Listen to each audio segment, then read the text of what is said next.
What's good, everybody, man? Welcome to the morning coffee. We're going to talk about a lot of things today. We definitely going to talk about a lot of things today. Waiting for some people to get in. Shout out to everybody this morning, man. We are definitely up. We are definitely up.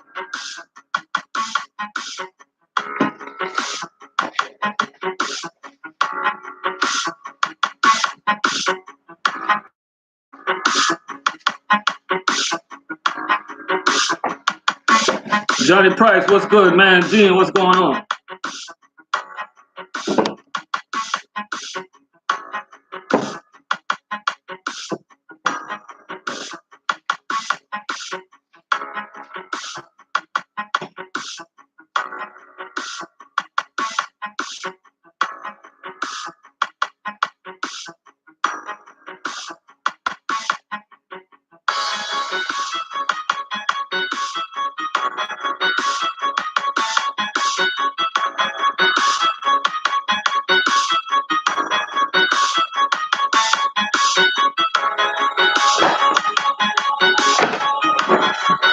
Good morning, Sam. What's going on? Apollo 212 in the building. What's going on? Also, what's good, fam?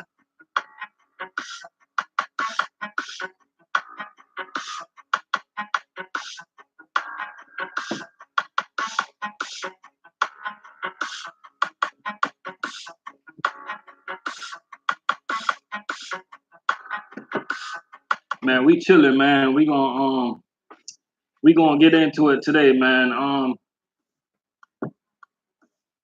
Oh yeah, I'm definitely off today. I'm feeling good about that too. I'm feeling good about being off. I'm kind of enjoying not working as hard as I used to, because all people do nowadays is work, man. Sometimes we gotta sit at home. Sometimes you gotta sit back and try to figure out how to make passive income, man. How to generate other income than physically working, man. You know, man is not designed to work this hard. I'm trying to tell you. You know what I mean? Apollo 212 is in Indiana. That's where my daughter is right now. You know what I mean? Johnny Price, how's it going out there, man? Long time no hear from you. Hope everything's going good with you. Oh, you got to get you a new set of tires on Hustle? I just went out to Wawa, got me some hazelnut coffee. You know, we got Dirty Broke. He coming up at 12 o'clock today. Oh, you loving that local life? Hey, that's what it's all about, man. You know? And and I'm glad you brought that up, man. Today I want to talk about, I was reading an article today, and and basically what the article said is that people don't quit their companies. They quit toxic work environment. Y'all think about that for a second. You know what I mean? People don't quit their jobs. They quit a toxic work culture. Anybody would know what a toxic work culture is? Good morning, Ellie. What's going on with you? Anybody know what a toxic work culture is? Or a toxic work environment? We're gonna talk about that today, man. We're gonna break that down today. You know what I mean? Because to me, a toxic workplace can be defined as any job where you work, the atmosphere, the people, or any combination of those things cause serious disruption in the rest of your life. Now, I mean, a toxic workplace cause serious disruption in your life, not only at your workplace, in your life. These disruption can show up in any number of physical symptoms. It can show up in symptoms, man. You can be stressed out. You can get sick. Um, a whole lot of stuff can happen, man. You know. So a lot of time where you guys got people jumping from, Jay, what's going on? Where you see people, they keep on moving from workplace to workplace. Sometimes it's not. Sometimes it's not the people's fault. Some people just cannot take stress. You know what I mean? And it's a lot of jobs out there that's really stressful. It's a lot of managers out there that I call them unnecessary. They don't know how to talk to people. They don't know how to deal with people. Skin fan, what's going on, bro? They come to work with their problems and they try to manage people, man. I do not like managers that don't know how to do their job. I respect managers that do the right thing. You know what I mean? Let's break down managers for a second, man. If anybody in here that's thinking about being a manager one day, because I'm gonna be honest with y'all, I'm thinking about being a manager one day, and I'm trying to learn how to. I'm trying to over the years, I learned how to challenge my anger because I used to have an anger problem, but I'm still working on it slowly, and I'm trying to work on being patient with like new drivers and stuff like that. So once I get all that out of the way, man, I think I'm gonna be ready. You know what I mean? Because it takes a special individual to lead people, man. You know what I mean? Let me catch up on some of the comments real quick before I go back up. Keep on going.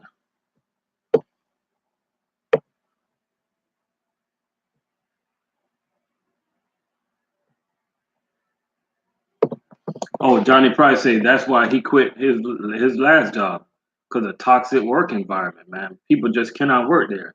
They're pissing you off. You getting pissed off.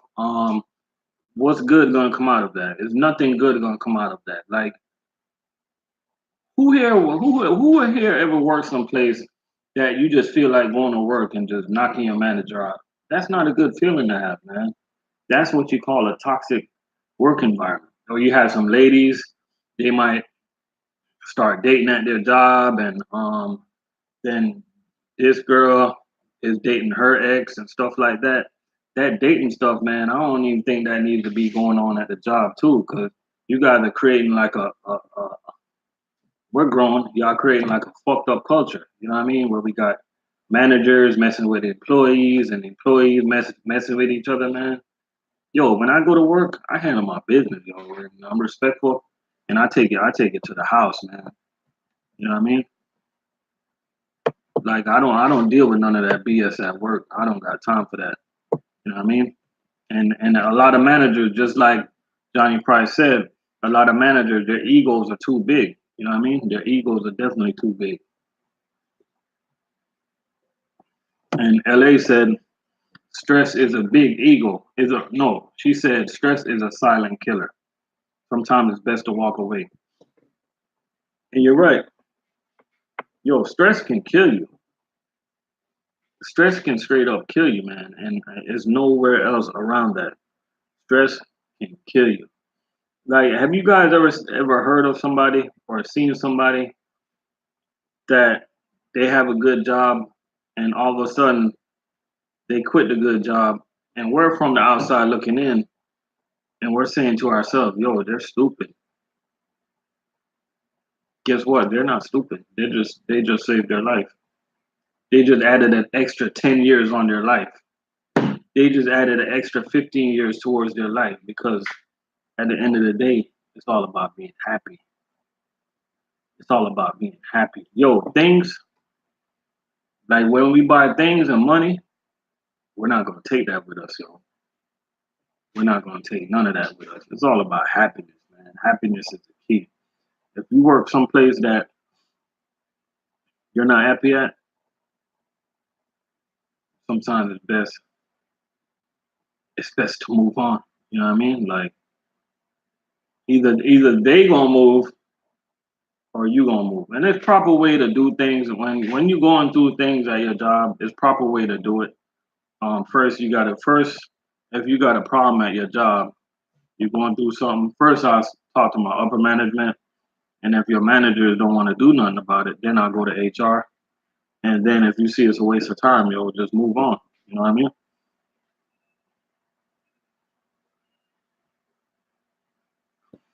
And Hustle the Trucker said that was his everyday at YRC. Stressful. It's no need. It's no need to be in a stressful job, man. Island Trucker, what's going on, man? Today we're talking about stressful work environment. We're talking about toxic jobs. We're talking about toxic managers. Have you ever have a job that's so toxic that you didn't even want to get up and go to work? You used to stress every day about going to work. When you're at work, you just want to go home. I'm gonna be honest with you guys, right?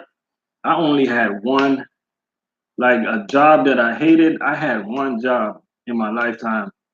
No, two jobs. I'm gonna tell you guys about them, right? That I hated, yo. And the first job I'm gonna tell you guys about is nothing to do with the managers. These people, they seem pretty cool, to be honest with you. But I used to go to the workplace, and my job was we were painting. I was a painter, right? But my job was to paint like old cranes, and we had to paint these old yellow cranes. We had to paint it yellow. So just imagine you go to work and you guys see these cranes, these yellow cranes. It's not a regular yellow. It's a loud ass yellow. So just imagine you painting all day the color yellow. I used to dream of the color yellow, yo. I didn't even want to look at a damn banana. I didn't even want to drink orange juice. That shit got on my nerves, yo. Just painting yellow all day. You know what I mean? And that was yo, that got to my head, yo. I had to quit. You know what I mean? I had to leave that job. You know what I mean? Got my first job that used to stress me out. The second job that used to stress me out, right? I was younger though, so I was real young, man. But I applied at Burger King and I got the job, right? But this was a Burger King. This was a drive-through only and walk-up only Burger King. And shout out to anybody here that ever worked at a fast food place, man. Hey, God bless y'all. I don't know how y'all do it, but I went to that place. I started working, and in there was so hot. It was so hot, yo. I lasted 2 hours at that job. I told the manager I had to go on break. I ain't never came back. I ain't even never went back for my check. Burger King, y'all owe me some money, man. I think y'all owe me like $12, or I don't know how much I was getting paid by the hour. But y'all owe me some money. You know what I mean? And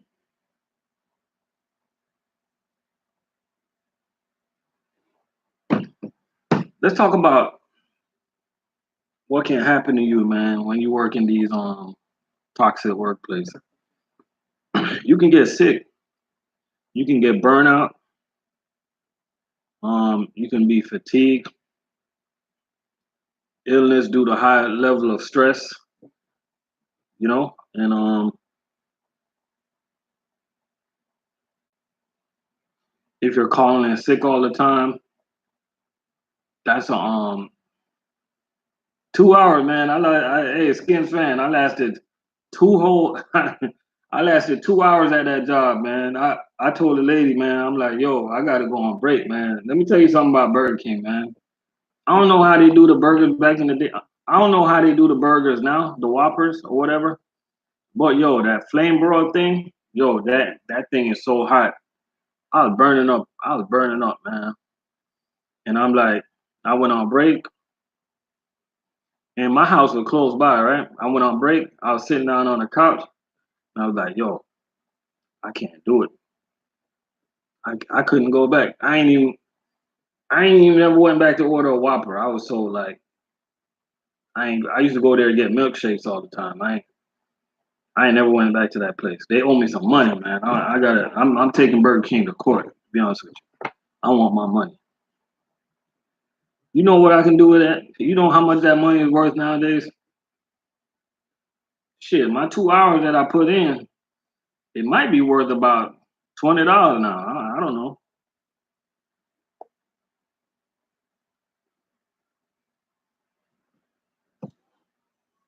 And a toxic workplace, man, like we don't have no when you wake up, you don't feel inspired to go to work. Nobody don't feel motivated to go to work, man, because you're working a toxic work environment. You know what I mean? And a lot of these managers that you find in these workplaces, they don't know how to communicate with people. I don't even know how they became managers in the first place. How you gonna be a manager if you don't even know how to communicate? That's why some of these jobs have such a high turnover because of these managers nowadays have lack of training. You know what I mean? And one thing that I'm gonna tell you guys, right? And I know how many ladies I got in here. I know LA is in here, right? I'm gonna tell you something right now. And any woman that play this back and listen to this, I'm gonna tell y'all a little bit of secret about man right now, right? I'm gonna tell y'all a secret about man. Man in a workplace, man gossip. Anybody want to finish my what I'm gonna say? Man gossip way 100% way more than women do. Man can talk. Man will talk. Man will talk about you ain't making no money. They don't know what you did to buy that car. Um, you're making more money than them. So and so don't like so and so. So and so is best friends with the manager. That's why he's getting the best routes. Um, all type of craziness, man. Man is really woman trapped. Hey, man is really woman trapped in a man's body. Man can talk. When y'all see a man, ladies, if you guys like see him all laid back and like he look like he just chilling, get him in an environment with a whole bunch of dudes, and you see a different man. Like gossip, man. You guys gotta stay away from the gossip and the rumor click. Stay away from the rumor click at the workplace, man. Once you get caught up in the rumor click, yo, it'll ruin friendship.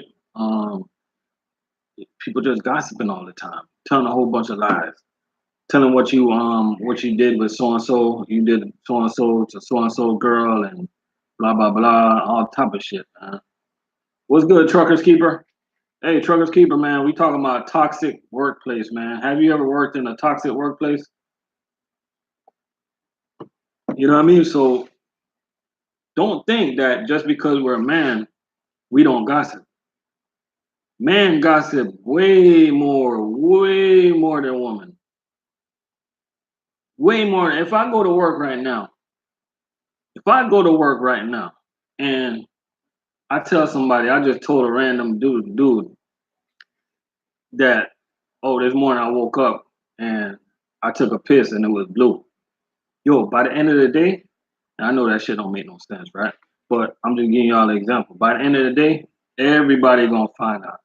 And when it comes back to me, it's gonna be like it probably change it up. Everybody gonna put in their own line. Oh, he went and messed with that girl, and now he caught some blah blah blah blah, and now he pissing blue and all type of craziness, man. Man, hey, y'all stay away from the gossip clique, man, in the work field. I'm telling you, stay away from the gossip clique. And the people that I'm gonna tell y'all how to handle a toxic workplace, right? You gotta surround yourself with people that's just like you. Over the years, me working at US Food, like everybody that's in my I don't know if you want to call it crew or clique or people I hang with. Um, it's people that's just like me, man. Family oriented. I screwed that word up, but family. I can't even say that word. Family. I can't say that word. Family oriented. You guys know what I'm saying. And just all about their family. Go to work, do what they gotta do. All about business. Respectful to their managers. Don't take bullshit from the managers. If their manager say something they don't like, they're gonna let them know right away instead of keeping it in. You guys don't keep stuff in, man. When you keep stuff in, you just gonna be stressed out. If you got a problem with somebody, let them know right away. You know what I mean? Um, and another way I can tell you to help get rid of your like help you deal with toxic workplace, do something after work that help you relieve your stress, man. Whether it's going to the gym, whether it's going to the gun range,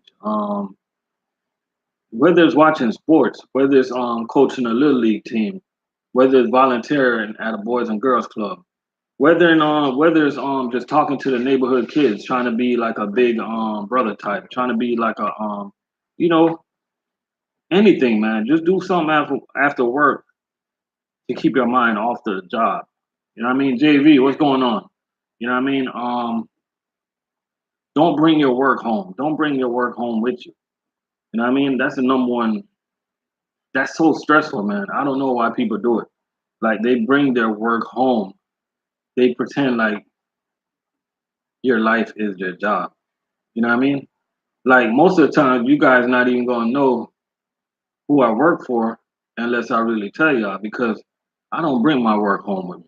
I mean, it's obvious like when I do my morning coffees when I'm working, I got my uniform on, but I'm not here to just talk about my damn job all the time. That's why when people ask me, hey, what company you think I should work locally?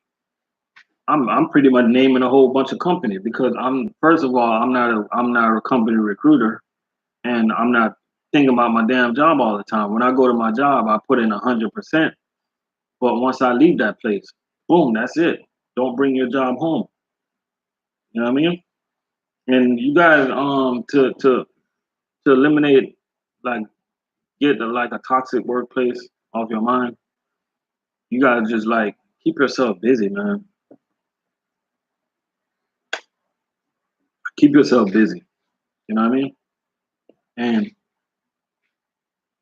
if none of this stuff works, just have like a make like a plan to leave the job. You know what I mean? If nothing else you can do, just leave the job. You know what I mean? Because at the end of the day, stress kills, man. You know what I mean? Stress kills. And I'm telling you, the most stressful job I ever had, I appreciate that, LA. The most stressful job I ever had was working at Burger King for 2 hours. Yo, that broiler, that shit was killing me, man. People going in and out of the drive-through. I'm toasting bread. Toast bread. Hey, drop the burger. I'm sliding the burgers through the I don't know anybody in here ever worked in a fast food place when they're younger, but they work. You work your ass off, man. That's the most stressful place I ever worked, man. So I'm telling you, like next time y'all go to a fast food restaurant, y'all just don't talk to them people any way you want to talk to them. Like try to get them a little respect, man, because for one, they ain't making no money. Oh, my trucker's keeper, you lasted 2 days?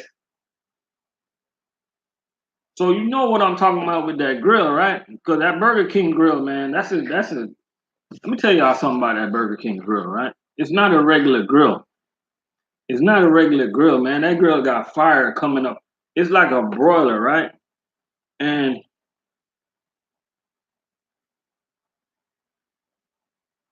okay, JV, we're gonna break that down in a second because food service can be toxic too. We're gonna break that down in a second. We're gonna touch on that. But yo, it's like Burger King grill. It's like you put the burgers on like this rollers. I don't know how it is now. This was years ago, man. Years ago when I was young. You know what I mean? And the burgers they roll, and you have like fire like cooking the burgers. You know what I mean? And that shit is hot. That shit is hot. When I say hot, I mean hot, man. I lasted 2 hours working in Burger King. 2 hours.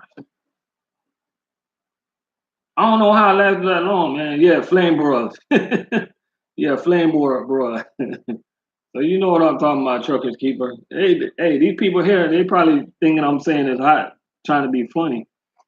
Like, what degree? How much degrees you think it is?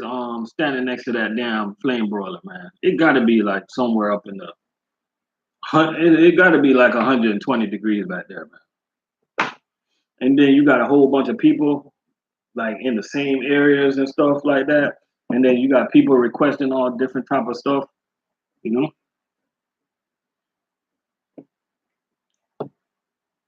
But Cisco driver, what's going on, man? Kevin, what's going on with you, man? Y'all don't forget to make a donation to the back to school drive. We gonna touch on that this week too.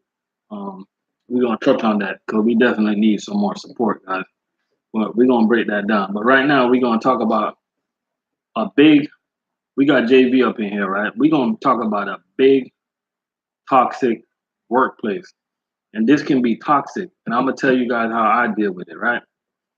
Anybody that's up in here that works in food service, I'm not even gonna sit here and pretend that it's easy.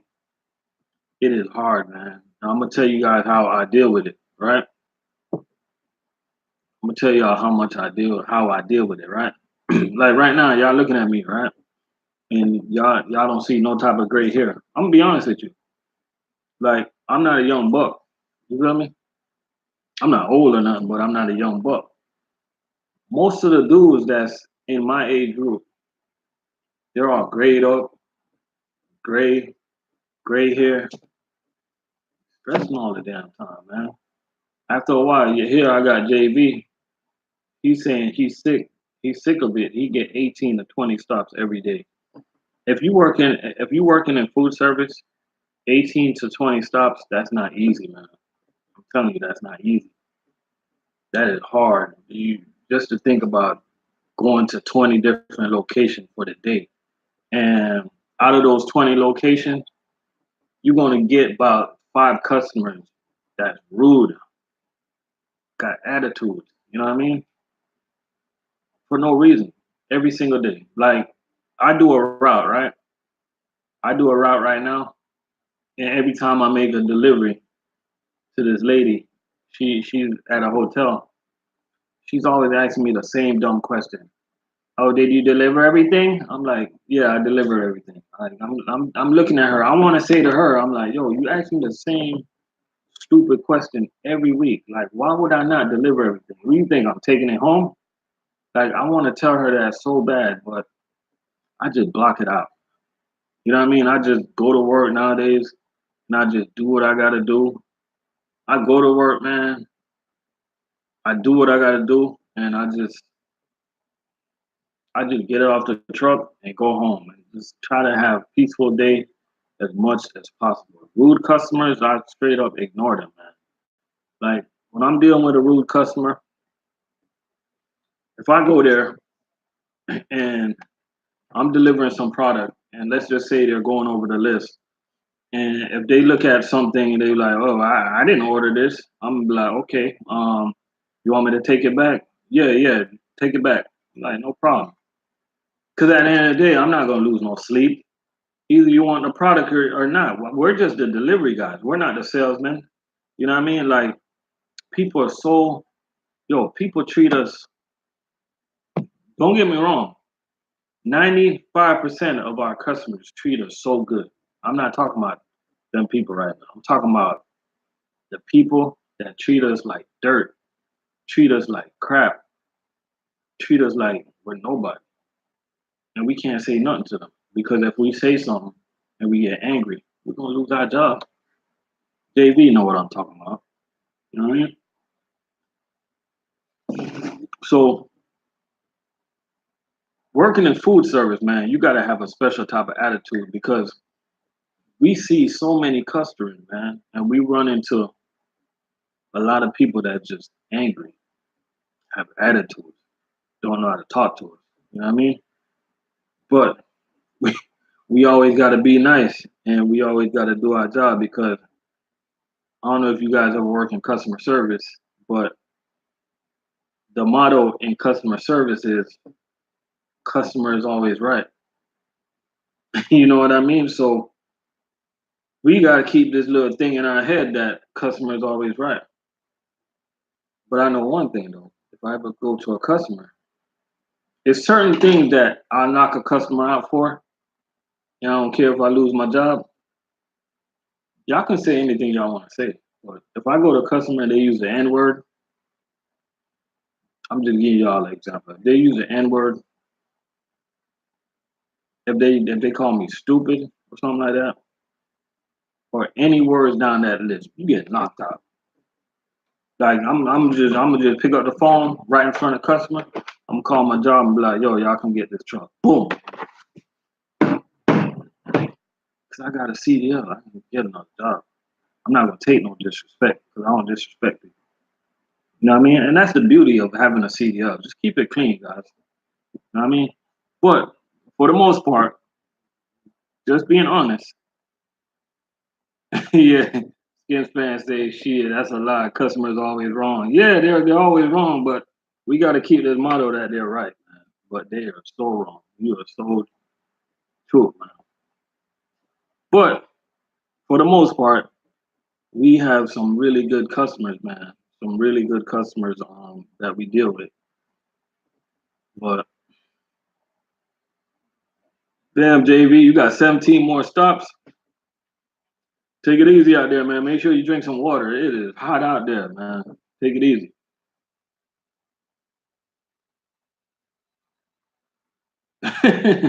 My truckers keeper say, those managers, the way they deal with their work toxic work environment by screwing with us. Yeah, she definitely do, man. She I don't know, man. I don't know what this lady's problem, man. She's the only weird type of she's the only weird customer that I got, man. Everybody else is pretty cool. I got some customers where I make the delivery. I just go there and I fix me some coffee before I go, and everybody's cool. I got this other customer at the Marriott because I do a couple of Marriott's vacation spots. I got a pretty nice route, man, and everybody in there is cool. I can actually have a good conversation with the people that work there. When I'm finished working, um, I won't just keep running right away. I'll take my time out just to have a quick 2 minute, 3 minute conversation, because most of the part, some customers are cool, but you do got those, you do got some customers, man, that you just can't deal with. You know what I mean? Hey, so anybody that work in customer service, I respect y'all, man, because y'all deal with a lot every day. You know what I mean? Sometimes you even go to you even go to like order some food and your food is wrong, all messed up and stuff like that. Like your first instinct is to give the cash register is to give her attitude. But I'm gonna be honest with you, like you're just like you're like you go to you giving that cashier problems. It's like you're putting them down so much, and that really hurts them, man. Like next time you guys go to Burger King, man. Next time you guys go to a fast food joint, ask the cashiers how they're doing, how their day going, because these people don't get paid nothing, man. And most of the time, people just get them stressed. You know what I mean? That's why a lot of them have attitudes. I just be nice to these people, man. They're working low wage jobs, and some of them they really need the job. You know what I mean?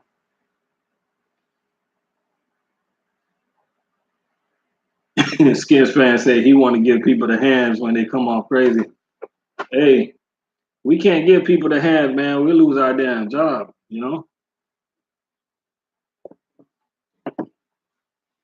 I want to give the people the hands sometimes, but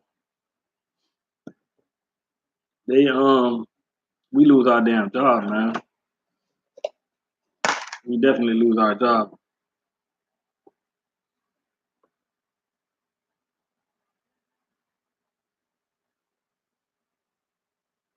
Mr. Barrow said if he had a twit card, will that help in trucking? It definitely help. Depends what you're trying to do. If you're trying to haul fuel, or you're trying to pull like dry cement out of the port, anything that you're trying to do out of the port, or you even trying to work the dock, you even try to pull containers out of the port, having a twig would definitely help. Even if you're trying to be an owner operator with your own truck, it's going to be many cases where if you have a twig card, it's going to help you. But I mean, how long you been trucking? It'll definitely help, man. But I don't want nothing to do with the ports, man. That's just me. You know what I mean?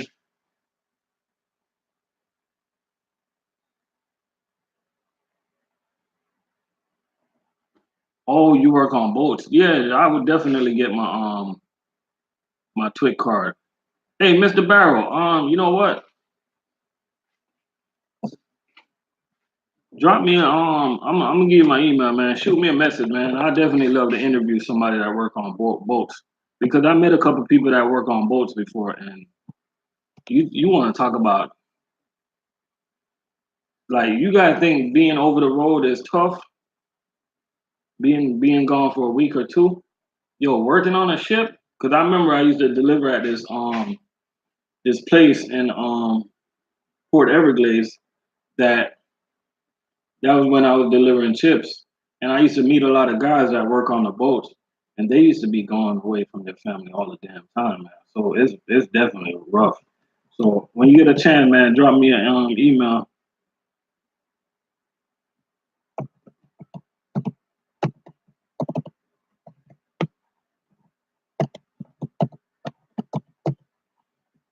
Drop me an email, man. We get that get my email right there. Cause it's not easy working on a boat, people. I'm telling you right now. You know what I mean? It's not easy at all.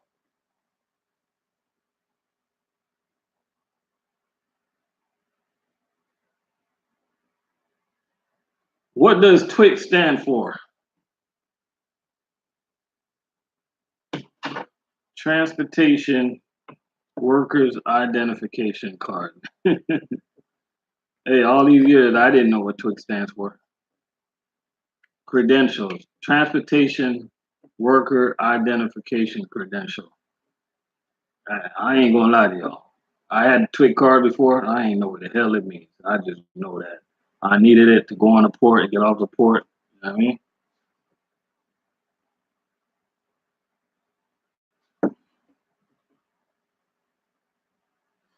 I had a TWIC card too and didn't know what it was at first. I was good for 5 years. So Island Trucker, let's just say I want a TWIC card right now. Where would I go to get it? Where can I go down here to get a TWIC card? Do I have to go to the port, or is it anywhere else I can go to get it? And what do they do, like, on a TWIC card? And having a TWIC card, if you have, like, let's just say you have like a concealed weapon permit, shouldn't that be like a TWIC card, because isn't like the same background test or something like that? I know I'm sounding crazy, but like, ain't they just trying to run your background?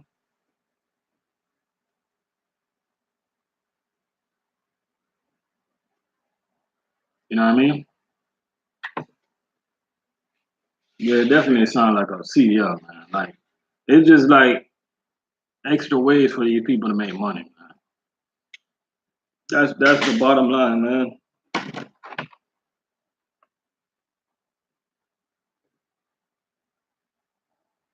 You know what I mean? But shout out to everybody, man. I appreciate everybody for joining me. I'm pretty sure Mr. Barrow, he work on a ship. I'm pretty sure it can be a toxic work environment sometimes. You know what I mean? Oh, and having a hazmat, man. That's the I had my hazmat and I dropped that crap, man. Like, I ain't see the point of keep paying money to for the hazmat, because I didn't need it. You know what I mean? I definitely didn't need it. You know what I mean?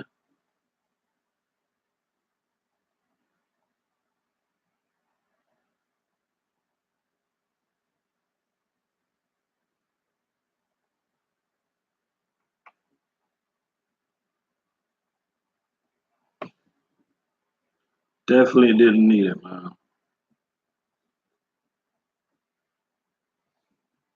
But we're gonna switch the subjects right now.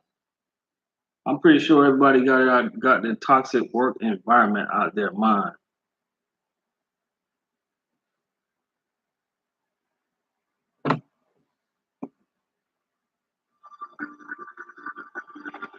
Right now, we're gonna switch the subject. We're gonna talk about the back to school drive.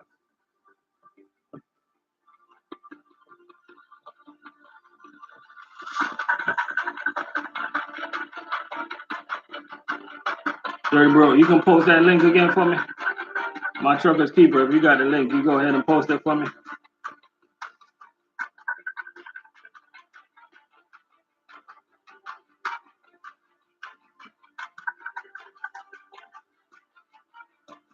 Y'all don't fall off now. We're gonna talk about the back to school drive. 1034 chilling. What's going on? Stoop in the building, man. Hey, y'all check it out, right? Y'all remember before we talk about the back to school drive, Dirty Bro went and posted a link. Y'all remember back in the days, I'm pretty sure everybody is like close to my age group or a little bit younger, a little bit older. I remember back in the days, right? Back in middle school when we just getting out of elementary. And we used to form, y'all be honest, man. A lot of us we was in little gangs or whatever. Or if it's not gangs, group, nothing serious. But and we used to like pick members to be part of our gang. I ain't gonna lie to y'all. My gang had a corny ass name. My gang, I ain't even gonna tell y'all the name of my crew. Um, I'm kind of embarrassed, but I'm gonna write down the name of my crew. You know what I mean?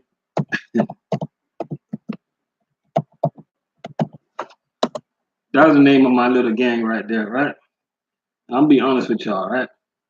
We used to try to pick like the tough kids to be a part of our clique, right? And I ain't gonna lie, if I was having like a trucker gang, 1034 might be the first one I picked to be a part of my crew. You know what I mean? If we go 1034 might be the first one I picked to be a part of our crew. Like if my crew go fighting another crew, he gonna be in the front. I'm like, hey, go ahead, man. We got your back, way back. You know what I mean? And you know I gotta pick that trucker named Jay to be a part of the clique because yo, if we can't get the job done, we just let Jay sit on him. Remember like that big dude that was in Mike Tyson Punch Out, the real big dude. I forgot his name. Um, but basically the key thing was for Mike Tyson. I don't know if y'all ever played Mike Tyson Punch Out, but Mike Tyson punched his ass in the stomach. You had to punch him in the stomach to win the fight. That'd be Jay right there. You know what I mean?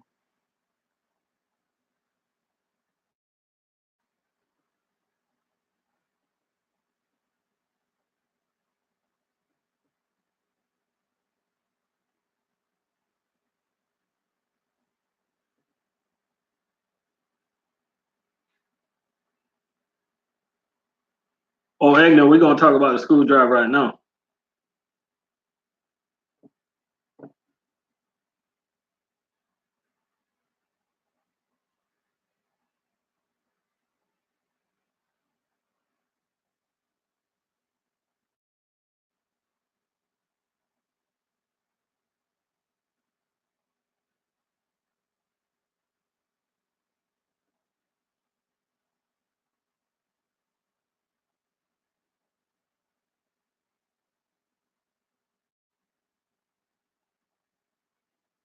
We're gonna talk about it right now, man.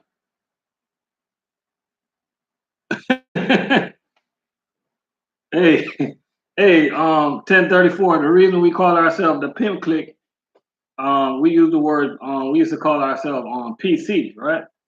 And the reason we call ourselves PC is like, I'm gonna be honest with you. Every weekend, all we used to do was like, all we used to think about was girls, girls, girls, right?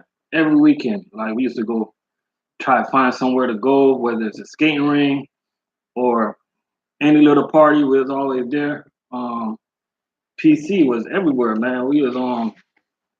and we call ourselves the Pimp Clique. We were the crew that never really got in no fights, but if we had to fight, we had enough people to fight.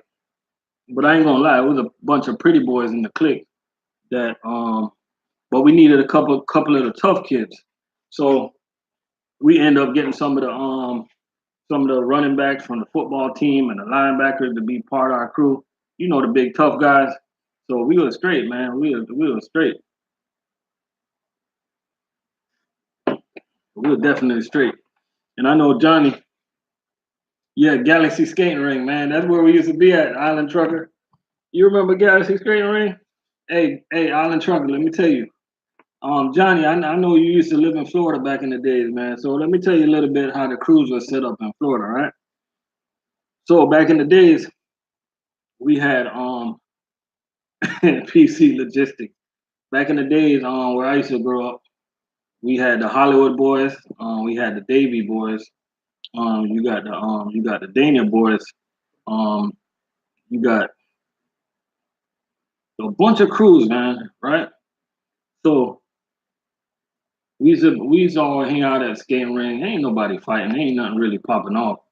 But the cool thing is, like whenever we had like a beef with a different city, all the crews will get together and defend like our city. You know what I mean?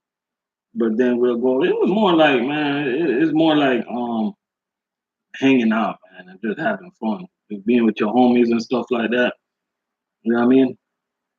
One thing I can tell y'all about a key member of our crew, um, he did a man law violation, man. This girl that I was messing with, this back in the days when we was young, right? This girl that I was messing with, I'm just be honest with y'all. Island Trucker, if you know where Galaxy Skating Ring at, right? You remember this place, this school called Beacon Hill? Well, we jumped the fence over to Beacon Hill, and we used to sneak in the school bus, and do what young kids do. This girl that I was messing with, to be honest with you, my homeboy back then, he's married to the girl right now. So I don't know. I think that's a big man law violation right there. Cause I can't tell y'all what happened in the school bus that day. I'm just being real with y'all. Y'all don't judge me, man. I'm just being real for a second. You feel me? And I can't tell y'all what happened, but it wasn't pretty though, you know. But what we were talking about, man, I got off track for a second there.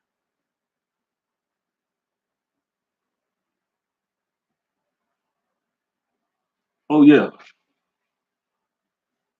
I ain't in my feelings, man. That's a man law violation, man. How you gonna marry the girl that basically? How you gonna marry the girl that your homeboy mess with? And it's like I don't get it, bro. Like it's not like I'm gonna stop talking right now before I put any ladies down. So, but it's not putting that girl down, but it's like I don't know if they still use this word, man. She was a mutt, yo. I'm just being real. She was a mutt. I turned her into a mutt. They don't use that word no more, do they? But I'm just being real, man. That was back in the days, though. Don't judge me now. I'm a changed man. I'm a changed man. God damn it. No, she wasn't my girl. She wasn't that girl. You know what I mean? She was not my girlfriend, man. Hell no. You know what I mean? And 1034, check this out, right? So after I messed with her, um, my other homeboy, he made her his girlfriend. So she went through two of us in the crew. And now this dude married to her, man. I kind of like I kind of lost respect for him. I ain't even gonna lie. He was like my best friend too. You know what I mean? And me and him had stopped talking, and I heard from people that he lived with her and they had moved to Jersey together. I'm thinking to myself, I'm like, yo, so and so moved to Jersey with Christine. You talking about? Somebody was telling me. I was like, talking about Beacon Hill, Christine? You talking about school bus, Christine? Like, yeah. I'm like, no way, not school bus, Christine. Like, how could you marry school bus, Christine? But he did, man. He married school bus, Christine. I mean, I ain't call her school bus, Christine for no reason. But I ain't want to get into that. Change, man. It happened years ago. Years, years ago. Hey, hey, LA, you ain't here. So LA, if back in the days, if a lady, if a girl had an object in front of her name, it 9 out of 10 times it wasn't a good object. It's not that you was cleaning up the school bus, you wasn't washing the school bus, you wasn't putting no air in the school bus tire. So 9 out of 10 times if they put something in front of your name, it's not good. You know what I mean? So school bus Christine was not the school bus driver. So let's get away from that now. So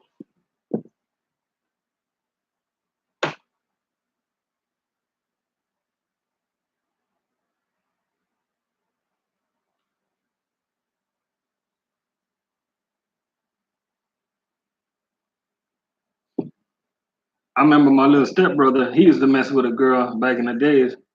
Her name, y'all want to hear her name? Her name is kind of funny. Her name was Rondaway Shay. Rondaway Shay, y'all. You know what I mean?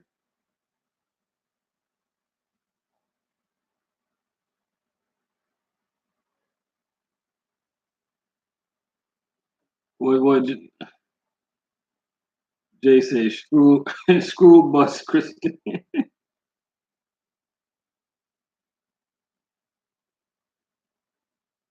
If a man carries a gun for confidence and to fight battles, that man could never find a quality woman.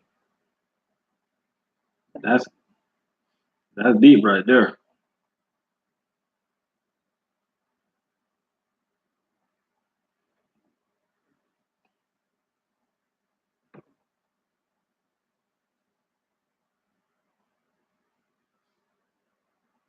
Oh, okay. They go to school drive. They go to link to the school drive right there, man. So right now, let's talk about the school drive. My trucker's keeper, you still up in here? So right now, we're still raising money for the back to school drive. Matt Jones, what's going on, man? I appreciate you for subbing. I'm glad you're up in here, man. Right now we're doing a back to school drive. I just posted the link right there. Anybody that got the link, man, go ahead and post the link. And right now we're on good track for right me and my trucker's keeper. He's organizing the school function in Atlanta. So I made it up on myself that that was going to be the first stop of the school drive. So right now we're in good shape to accomplish that goal of the school drive. But I'm gonna be honest with y'all, we're in bad shape for we're in bad shape for Florida, and I don't know if us as a trucker still wanted to do something, but we're in bad shape for everywhere else. So if you guys want to make a donation, man, or you guys know anybody else that want to make a donation, just click on the link. Anything can help. Um, you know, I think my trucker's keeper. I think we're trying to.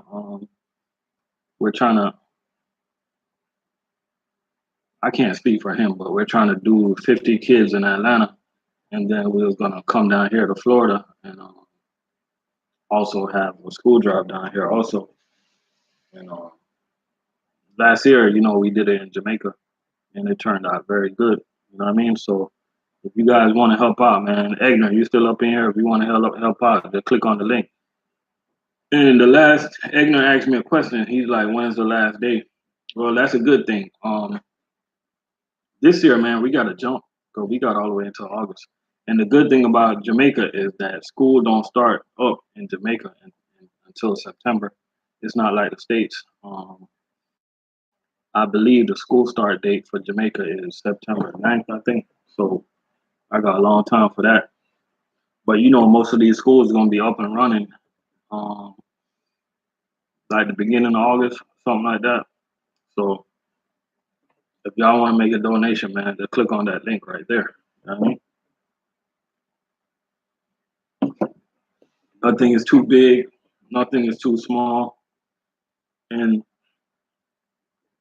also, man, the Stoop Gang, man, the truckers feeding the homeless. I'm definitely going. I'm still trying to be out there.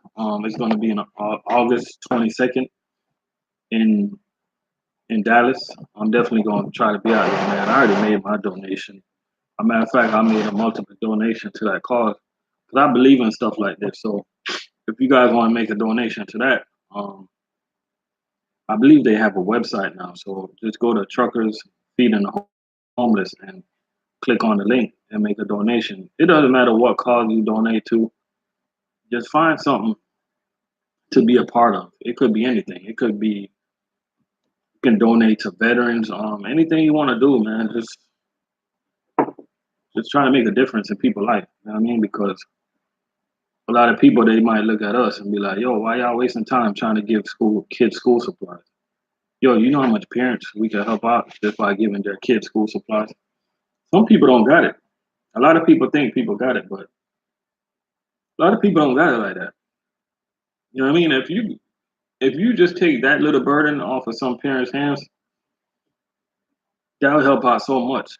And then you have a lot of other people like, well, I ain't tell her to have all them damn kids, all them damn baby daddies. We're not worrying about the problem. We're just here. We're not. Hey, I ain't gonna lie. A lot of women, a lot of baby daddies, but we're not worried about the problem, man. We not here to worry about the problem. We're just here to spread our love, man, and just do the good thing, man. So if Keisha and Taisha and Monisha, if they want to bring their 25 kids, hey, we're just here to spread our love. We're not here to judge. If you want to have 12 baby daddies and 20 kids, that's on you. It's a joke. Um, but we're just here, man, for the kids and kids, old people, and homeless people. Those type of things right there, it touched my heart to see those things. When I say old people, I mean it's a lot of old people that don't really have good insurance. Living in a facility that's not really up to par, because we deliver to some facilities that's not. I would say the on the greater side of a retirement home. It's like it's sad to go up in there. You know what I mean? We deliver to the VA also. Sometimes I go in there, man, and if I got like a couple minutes to kick it with an older person, I just kick it for a second. You feel me? But a lot of these people, their kids don't come to see them. You know what I mean? And it's just a lot of homeless people, man. They can't help being homeless because like ain't nobody up in here just wake up and say, you know what, I plan to be homeless. It's like a lot of people cannot help it. Um, they just can't.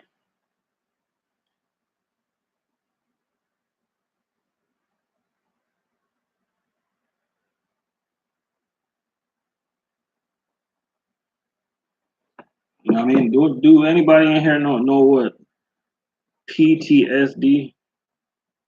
PTSD, man.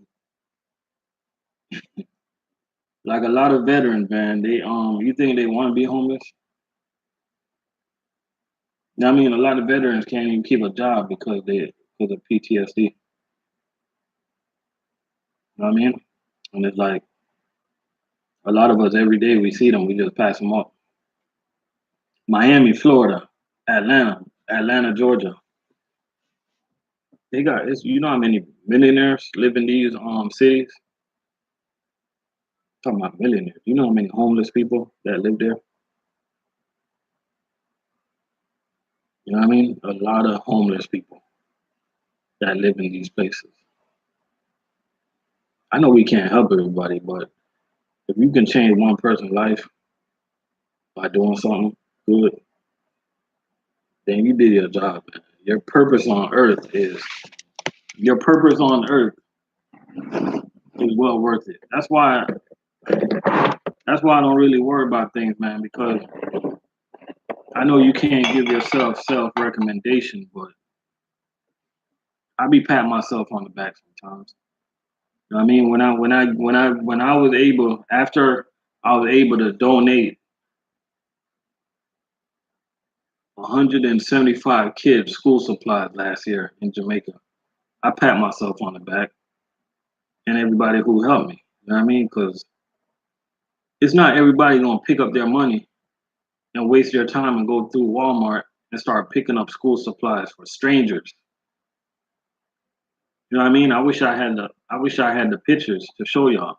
When my sisters sent me the picture and showed me the line of kids that was getting school supplies, I ain't gonna lie to you. I know I'm a man, but that almost made me cry, man, to see the look on the kid's face. You feel me? Because a lot of people just don't got it.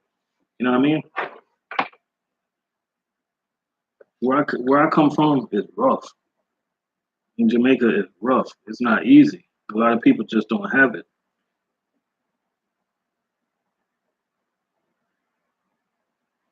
And I want to show y'all. I'm gonna show you guys. I'm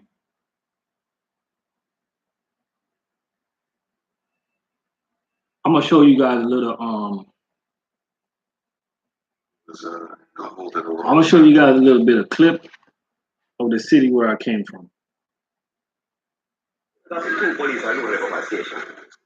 I know you guys ain't gonna be able to understand what they're saying, but basically, this is a shoot. This is where I came from. This is where I'm from.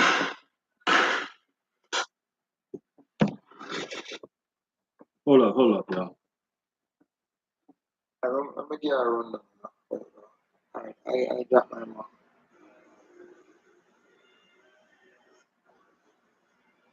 And the runner is then you want to look.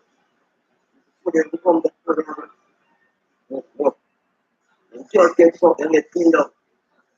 You don't get like it. You don't get like it now. Tell you. You don't get it. It's a miracle you don't get it. You know so. You can't get like it. You can't get like it. What's going on for it? You can't get like it. But I'm not giving it to you. Not giving it to you. But them boy helicopter is there. I tell you that too. Yeah. See police. This is where I was born, y'all.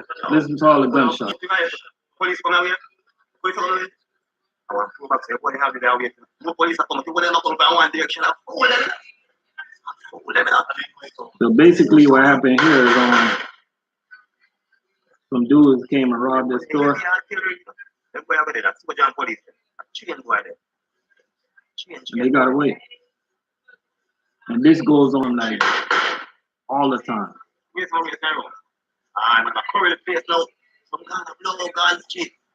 And this is what the kids gotta live through, man.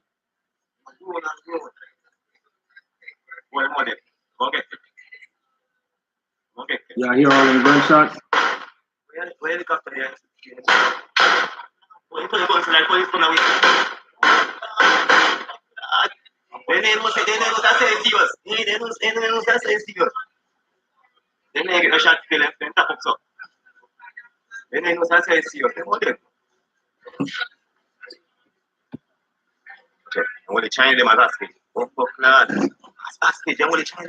Now they got these Chinese people as hostages.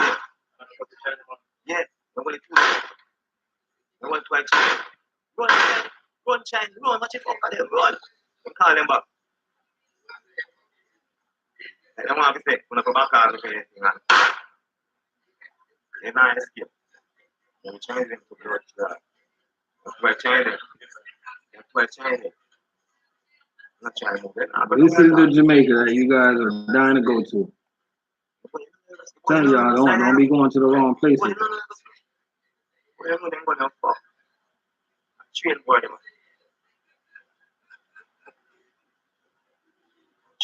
what I'm going to but then I'm about it. Then I'm say, because I know that's what they'll come down. Helicopter in a year, you pay the name daddy.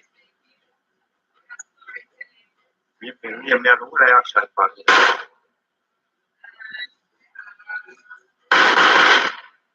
I'm going to check out outside China. Because I got to see a police station. That's why anybody that asks me about Jamaica, I just tell them to stay on the resort. Stay on the damn resort.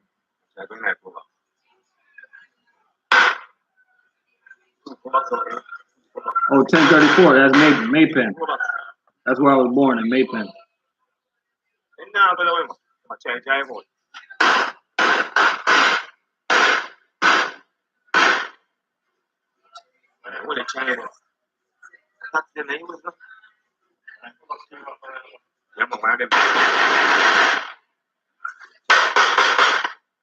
Then shoot him.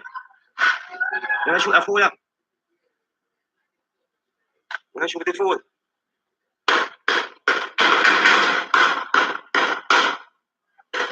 Money make money drive it to blood. Money make money roll. We are with China. Then go with China. You know what I mean? And basically they said the way these guys, the way they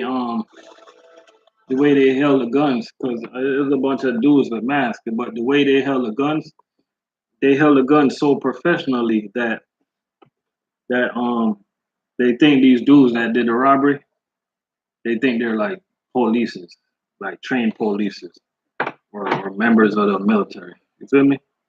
So that's the type of stuff, man, our kids got to deal with every day down there in Jamaica. You know what I mean? You never know, like when you wake up and go to school, man, it's gonna be a shootout. Schools on lockdown and all type of shit. So that's where I'm from. And I remember one day, so I never forget. So that's why I try to do as much good as possible, because I never forget. You know what I mean? I remember one day in my neighborhood, it got so hot that everybody in the neighborhood had to go sleep at the police station on the concrete because it was so bad in our neighborhood. You know what I mean? So next time anybody that's planning to travel to Jamaica, just stay on that. When people give you advice to stay on that resort, just take their advice. Just stay on the resort. You know what I mean? Because I know a lot of people want to see the real Jamaica, but stay on the resort. The real Jamaica ain't nothing nice. You feel me? So that's why I do what I do, man, because it's not easy down there, man. So if I can help out a few kids, I do it, man. You know, I definitely do it. So I'm definitely gonna be going back and donate more school supplies this year. I got until September, so that's a lot of time. You know what I mean? That's definitely a lot of time.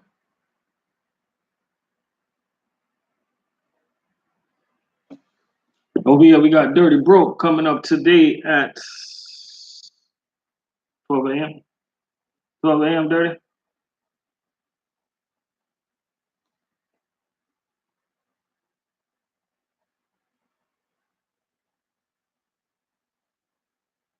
Oh, 1034. To be honest with you, that's pretty. You can hang out with the Maroons. They're cool. That's a cool place, man. In Saint Elizabeth, that's a cool area right there, man. If you most of the Maroons are they're located in Saint Elizabeth, Jamaica.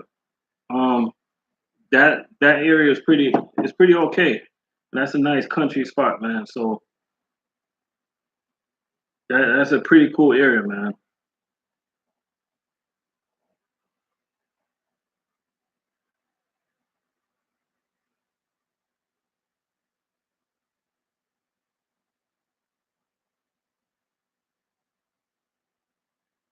A matter of fact, they got a place down there. It's called it's called Maroon Town. Um,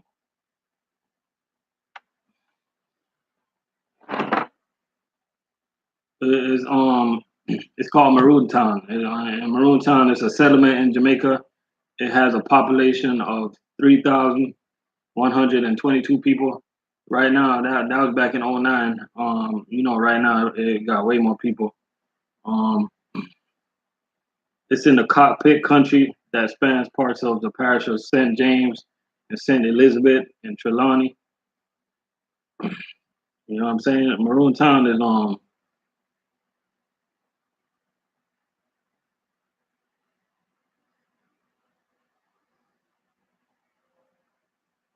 Maroon Town is I don't know if y'all know what it means, but it was a place where people went and escaped slavery.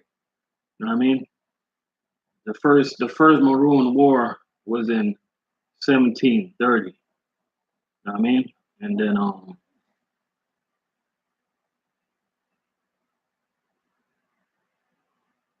a lot of farmers out there in Maroon Town, man. So shout out to all the Maroon warriors. You know what I mean? Shout out to all the Maroon warriors, man. I'm glad you brought that up, man. I'm glad you brought that up because my one of my sisters, her original ancestors, they're um they're from Maroon Town. You know what I mean?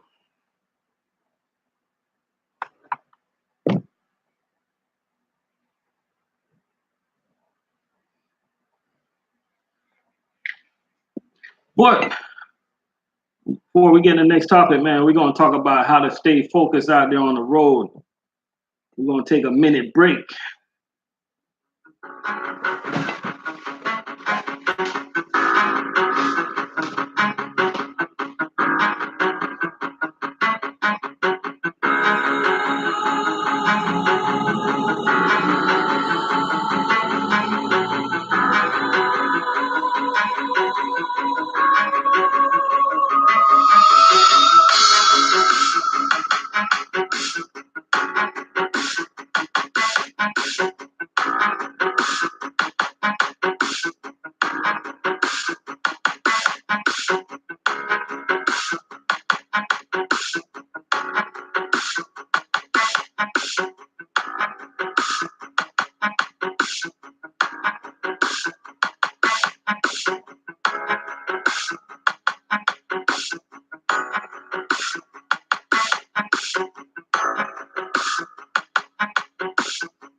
Oh man.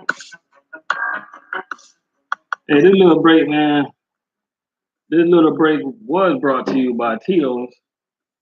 But y'all check out my Tito's, man. My Tito's is empty, yo. What the hell happened to my Tito's? Damn shame, man. My Tito's is empty.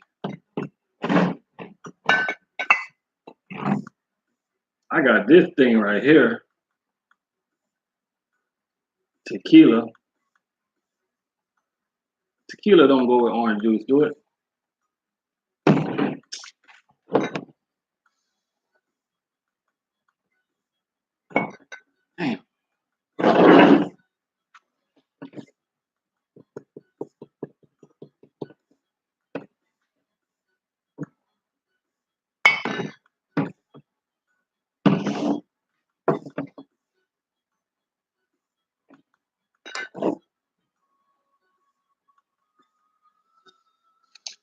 I guess I tried tequila with orange juice.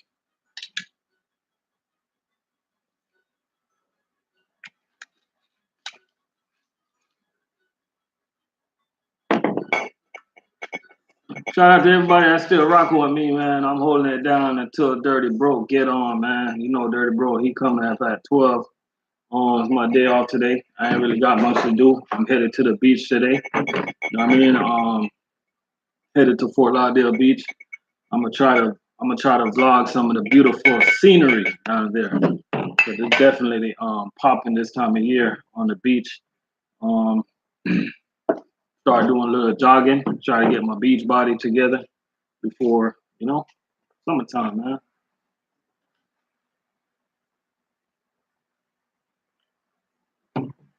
Yeah, it ain't 11. I'm gonna try to convince Dirty to come on a little earlier. You know what I mean? But hey, right now I want to switch the topic up, man, to talk about how to stay focused out there on the road, man. When you're on the road, away from your family, and just how to stay focused, man. You know. And number one thing, the way I used to stay focused on the road, man, is just stay away from the little BS that's always going on. The little I try to stay out of yeah, I'm gonna try not to. I'm gonna try not to be drunk. I used to stay away. I used to try to stay out the truck stops as much as possible. I used to stay away from the nasty foods at the truck stop. Um, I used to always talk to my kids. Staying focused out there on the road, man. You got to let your kids understand what you're doing, why you're doing what you're doing. Staying focused on the road, you got to set yourself some goals, and try to reach it, man. And just try to make every day live in the moment, man. You know what I mean? You can't let your days.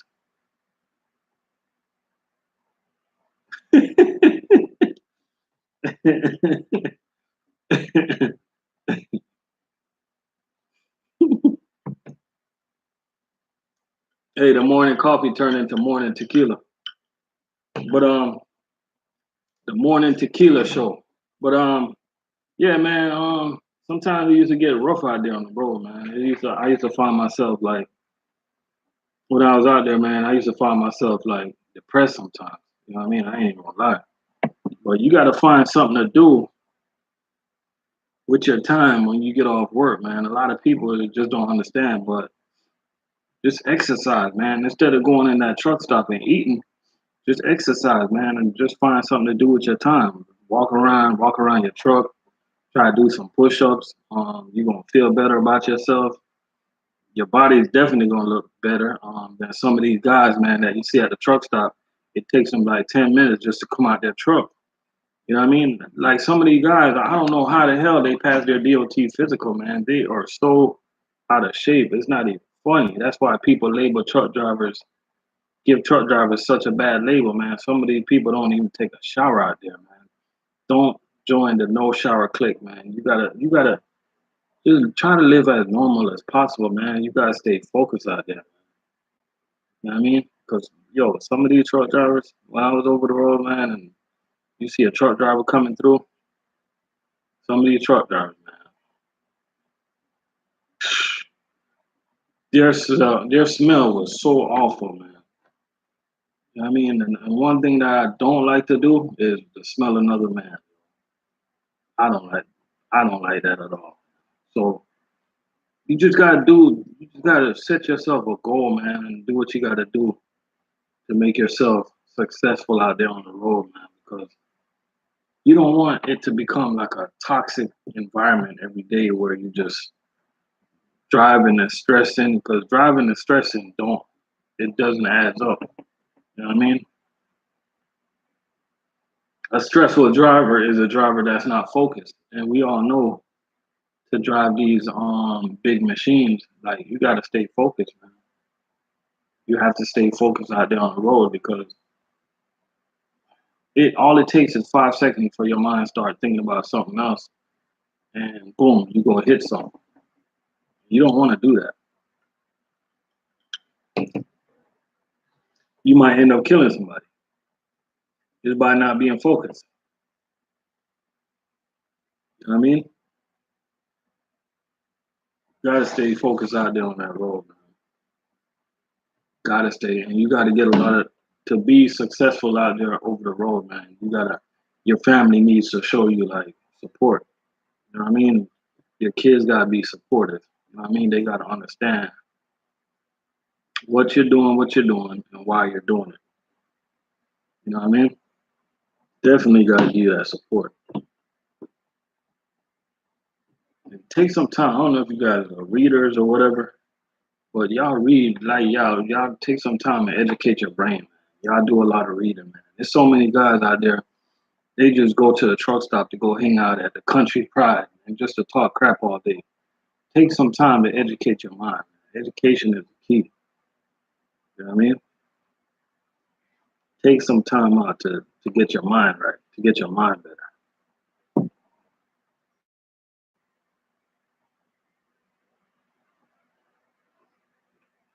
You know what I mean?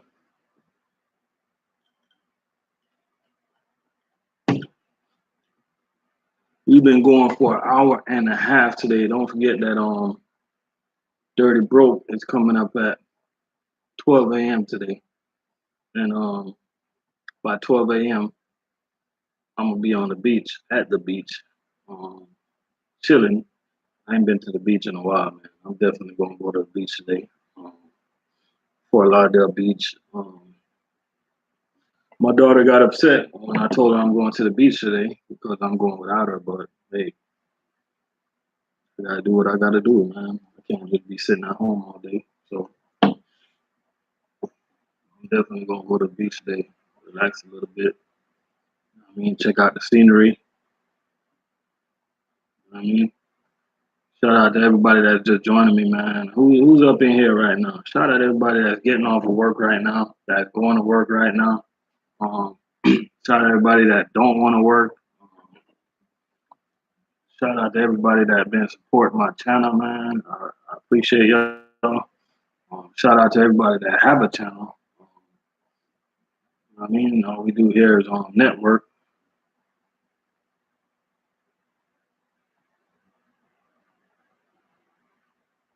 Yeah, you're right about that. If you stress in the truck, man, you definitely stress at home, man. I mean, gotta have a happy life, man. And you know they got that saying, "Happy wife, happy life." Happy wife, happy life. That's true and all, but my saying is, "Happy you, better you." Happy you, better you. That's my saying. Happy you, better you. What about us? Man? We got to be happy too, because when we're happy, if you as a man is happy life, better life, bullcrap. You gotta be happy with yourself, and you gotta be inner happy. Once you're a happy person, cause you could have a happy life, but you could be sad as shit. Your mind could be all fucked up because you so worried about every day you're just trying to make your wife happy. What about you, man? Once you're happy, trust me, once a man is happy, everybody around you is gonna be happy. Your kids are gonna be happy. Your wife is gonna be happy. You know what I mean? If you got 5 baby mamas, they're all gonna be happy. Your peoples are gonna be happy. Your parents, your coworkers. You know what I mean? So my saying is happy you, better you. That's my saying. I mean, their saying is happy life, happy wife, better life. My saying is happy you, better you. You know what I mean? Just try to find some inner peace, man. Stop trying to be like everybody else. You know what I mean? I ain't gonna tell everybody to stop chasing money, but try to figure out a way to chase some happiness while you chasing that money. You know what I mean? Because that money ain't going nowhere. You know what I mean? Happy you, better you. You know? Gotta find some happiness, man, because like so many people are so stressed out, man. I promise you guys, man. Like I don't worry. It's a lot of things that don't bother me, man, that I'm not gonna worry about. It's some things that we just can't control, and I'm not gonna worry about it. You know what I mean? Like even if I'm in a even if I got a friend right now that stabbed me behind my back, like I'm not gonna sit there and stress over it. Hey, it's just either I'm gonna decide to still be a friend of theirs, or I'm just gonna friendship is over. I don't really do a lot of stressing. You know that for real. So shout out to Jay. He's still up in here getting loaded right now. Um, Shout out to everybody that's jumping in and jumping out. We still here, man. We just I'm trying to hold it down as long as possible. So till a dirty broke come on. You know, shout out to everybody, man, that got a channel that been live for the first time or getting ready to go live. Um Shout out to everybody that do the networking channel things. But if there's any advice that I can give to people that do the networking channels, and I see Skins Fan all day, he do a good job on this. Skins Fan do a good job. But if you're gonna have a network channel on YouTube, man, just find something to talk about. Find a subject or a topic to talk about.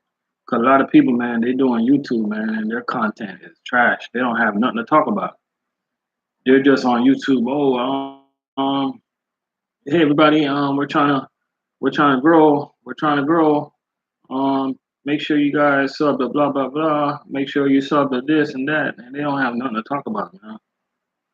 Try to find some content. Try to find something to talk about. Cause what's the point of growing your channel if you don't got shit to talk about? Like you don't got no substance. Like you're not known for anything. You're not known for anything. Like you gotta have some type of substance to your channel, man. You gotta have something to talk about. Because right now, boom, people want to know about food service. A lot of people gonna point out my channel. I mean, if you wanna learn about flatbed, there's many channels I can point out to you. You know what I mean? But some people is on YouTube and it's like I can't point out to their channel and be like, yo, go to their channel. They're known for it. Known for what? Telling people to sub to each other's channel. You know what I mean? Y'all find something to talk about, man. Find something to talk about. Like it could be anything. Current events. Like right now, if I'm on YouTube right now and I don't have shit to talk about, I'm gonna give y'all a little hint, right? Let me turn this fan off. If I was doing like a networking channel, right? And I don't have nothing to talk about, I just simply pick on my phone. I grab my phone. Remember, these phones have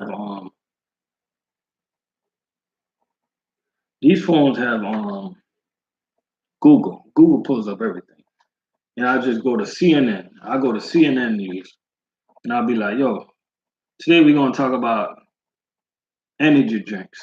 Like right now, they got in CNN. The top news right now is energy drinks may have unintended health risks. And that's something that that's something that I know for years. You know what I mean? A matter of fact, I preach to people that energy drinks is not good for you. So this I might do a video on this.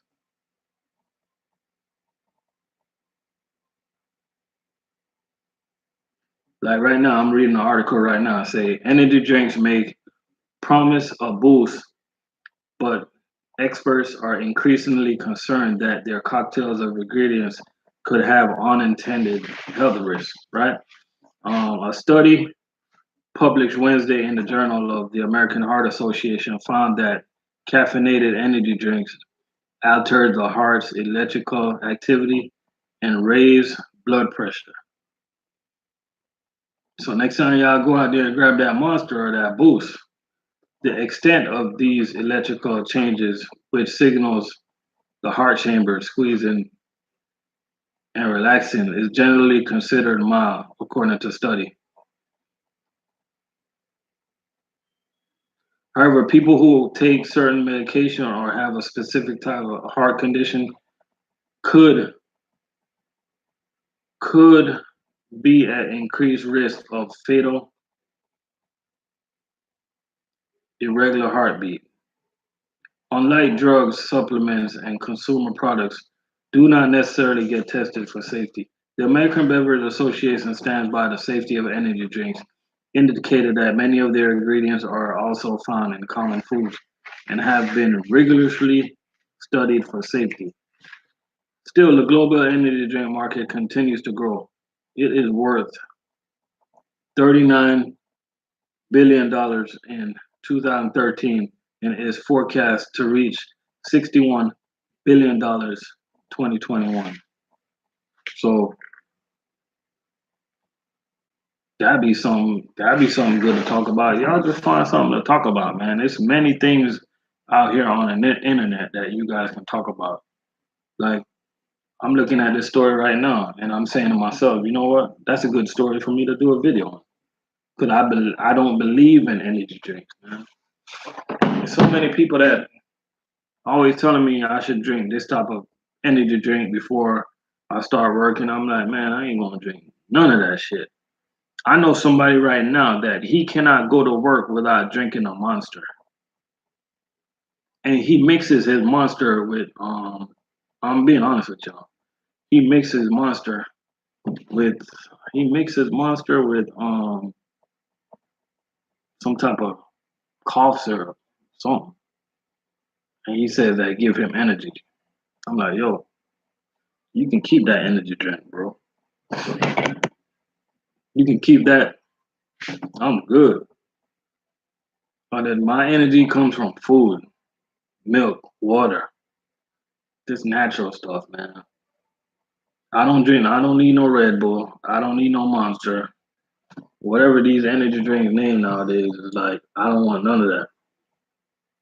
You know what I mean?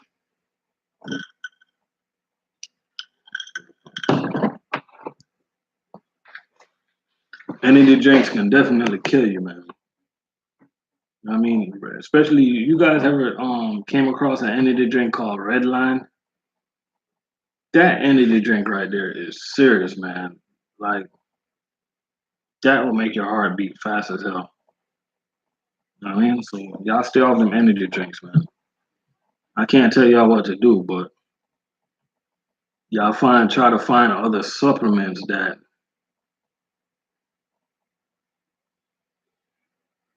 y'all try to find other supplements that will make you go to sleep, man. That's number one energy, man. You want to have good energy before you go to work. Take your ass to sleep, man.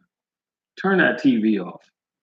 I mean, eat right, and eat when you're supposed to. Don't skip a meal, man. A lot of people they're ripping and running and they're skipping on top of meals, and then they wonder why they feel so exhausted in the middle of the day because your ass didn't eat breakfast. That's why you're so hungry at lunchtime trying to overeat. People overeat when they don't eat right. You know what I mean? Try to eat right, man, and go to sleep when you're supposed to. You know what I mean? Like you got like some people they're so focused on trying to lose weight and they could never lose weight because they're skipping a meal. If you're trying to lose weight, man, you're skipping meals. You're just doing your body wrong. Because I learned that when you don't skip a meal, your body don't build up this craving. You know what I mean?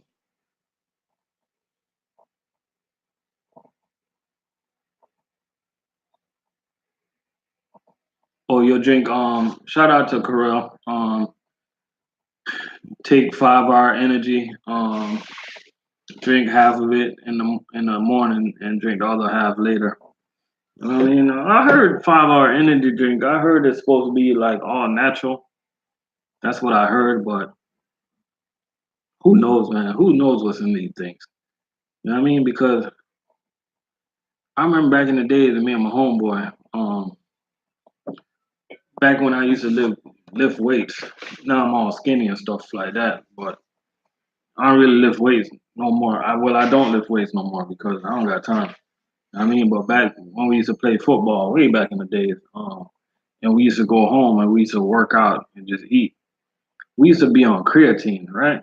And I don't know if anybody, we used to take the powdered creatine, and that stuff is crazy, man. Because like the regular weights that we used to lift, like all natural, it used to be harder. But when we got on that damn creatine, it's like it give you like a boost of energy, and you just like working out, and then you start thinking to yourself, I'm like, yo, that shit cannot be right.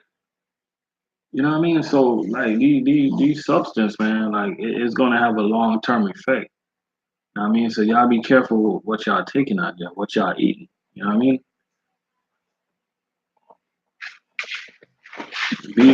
Be careful what y'all eating, man. And all the guys, man, y'all watch out what y'all eat. You know what I mean? Watch out what y'all eat, man. Make sure make sure it's sanitary. Make sure it's sanitary. That's an inside joke, man. You got it's gonna take y'all a while to catch on with that one. Yeah, but these energy drinks, man, just be careful, y'all. You know, especially Red Bull.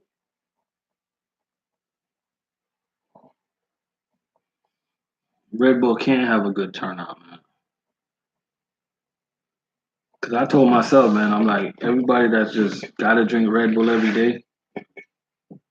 I give them 5 to 10 years, man. They're gonna see the effect. Cause and most of these energy drinks, man, after you drink it, man, you end up crashing after 2 or 3 hours anyway. You know what I mean? You end up crashing. You know what I mean? That's what you end up doing, man.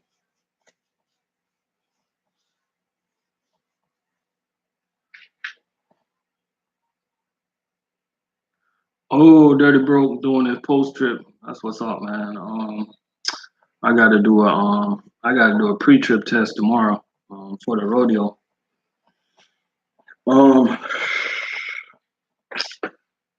I ain't gonna lie, I've been worried about this pre-trip test because they time us to do the pre-trip. So I gotta approach this pre-trip test. I gotta approach it the right way, man. I've been trying to get my mind right on how to approach the pre-trip test. You know, I'm gonna approach it. I'm gonna try to be organized. I'm gonna try to be organized. I'm gonna start in the middle of the tractor. Then I'm gonna make sure everything's good. You know, I'm gonna check the lug nuts, stuff like that. I know I'm gonna find everything on that damn tractor that's wrong. I know I'm gonna find everything. I'm gonna make sure the steps is well secured. I'm gonna make sure the mirror is intact and well secured to look at the top of the tractor. And this is before I open the door. Look on the top of the tractor and make sure everything's it's not bent and it's well secured, no damages. Then I'm gonna open the door, make sure the door open and closes. Then as soon as I open the door, the first thing I'm gonna look for when I open the door is the FWI sticker, FWA sticker, and then what I'm gonna do next, I'm gonna check the logs, make sure it's updated from the prior day, and then after I check the logs and the DVIR, I'm gonna check the trailer for the insurance and all the necessary paperwork. And after I do that, I'm gonna sit on the seat and I'm gonna make sure the seatbelt latches and it's properly working. And then I'm gonna check the air horn. I'm gonna check the city horn, and then I'm gonna check the fire extinguisher. I'm gonna make sure it's attached and in the proper place and it's not damaged or bent or nothing like that. I'm gonna make sure it's properly charged and that the indicator is in the yellow. And then I'm gonna turn on the truck. I'm gonna do the air brake test. Make sure all that stuff is connected, and I'm gonna turn on the lights. Make sure all the lights is properly working. The front lights, the amber lights. You know, I'm gonna turn on the left turn signal. I'm gonna make sure everything on the left turn signal is working. I'm gonna put it on the right turn signal and make sure the right turn signal is working. I'm gonna make sure the brake lights is working. Then I'm gonna get in the truck, get back in the truck. I'm gonna turn on the working lights and make sure the working light is working.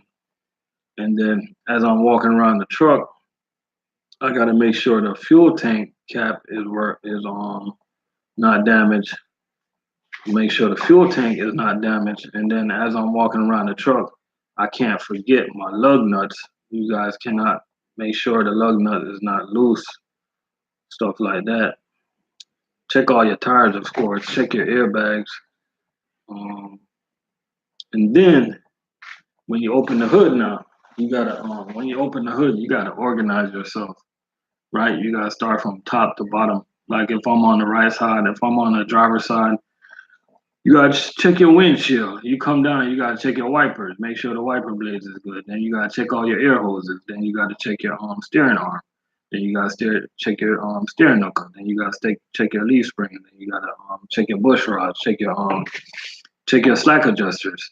You gotta check your tires. Check your brake chambers. You know what I mean? You gotta check everything in that damn truck, man. You know what I mean? Everything. We could go on and on and on. And we gotta find 5 problems that's wrong with the truck to be able to pass that test. And then we have a written test, and then we're gonna have a road test that's gonna be on Saturday.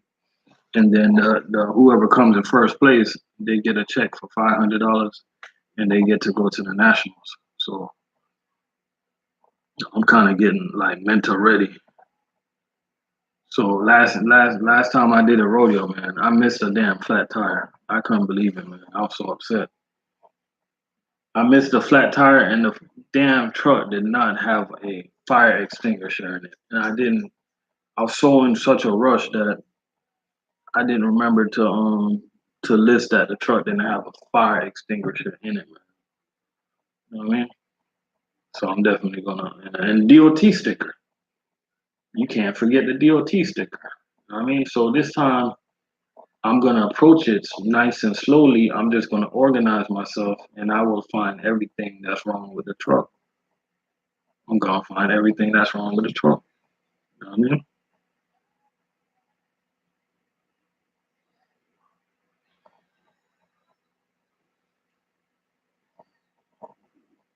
I think the number one thing that might give me a problem is the air brake test, because I don't know if they're gonna be focused on that or not. I don't know if they're gonna be focused on that. And I ain't gonna lie, air brake test is not easy because a lot of stuff to remember. You know what I mean? I don't even remember half of this crap. I don't even remember how I passed my damn pre-trip, passed my pre-trip before I got my CDL, because they asked you a bunch of questions. You know what I mean? You got it. Oh, one thing that I forgot last year is the air hoses, the electrical hoses. They cannot be they can't be touching they got to be separated, and they can't be touching the catwalk. They can't touch a catwalk. You know what I mean? So you guys got to remember that. They cannot touch a catwalk. You know what I mean? It's a lot of things, man. You know, it's a lot of things that you gotta remember, especially on a trailer. If you're doing a pre-trip if you're doing a pre-trip test on a trailer, um, the number one thing where I see a lot of people fail on or forgot to do those I don't remember if they call it DOT stickers, not DOT stickers, but I forgot the name of it, man. But sometimes it's missing off the trailer, and people forget to call it out. Um, is it? I forgot the name. I forgot the name of it, man. But it's like a long sticker, and it got red and white on it. It's just red and white all over. I forgot what they call it, but you gotta know what I'm talking about. It's a long sticker. It's supposed to be on the bottom of the trailer, and it's like red and white. Like when you guys are doing like a DOT test, like don't forget that reflective tape. Yeah, yeah, yep. You're right on, Jay. Like even coming up, man, if you guys don't have a reflective tape, or your reflective tape is falling apart, Like that's DOT required. Like you guys got to make sure get that taken care of because the DOT week is coming, and you better believe DOT they're gonna be checking for everything. So we got to get that together. You know what I mean? That reflective tape is important. It's definitely important. Mhm.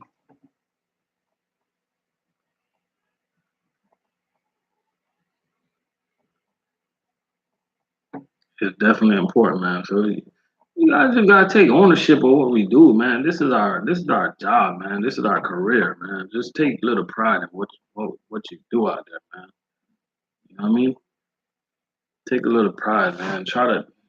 A lot of people they want to drive trucks, but they don't want to take time out to even learn the parts in the damn engine, man. You know what I mean? Let's talk about okay, when a truck approaches a railroad track, like we're supposed to stop 50 feet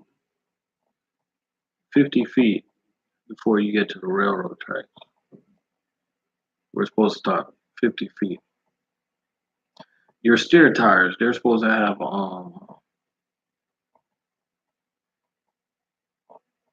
your slack adjuster is not supposed to have one more than 1 inch. I forgot. I forgot a lot of stuff. Mhm.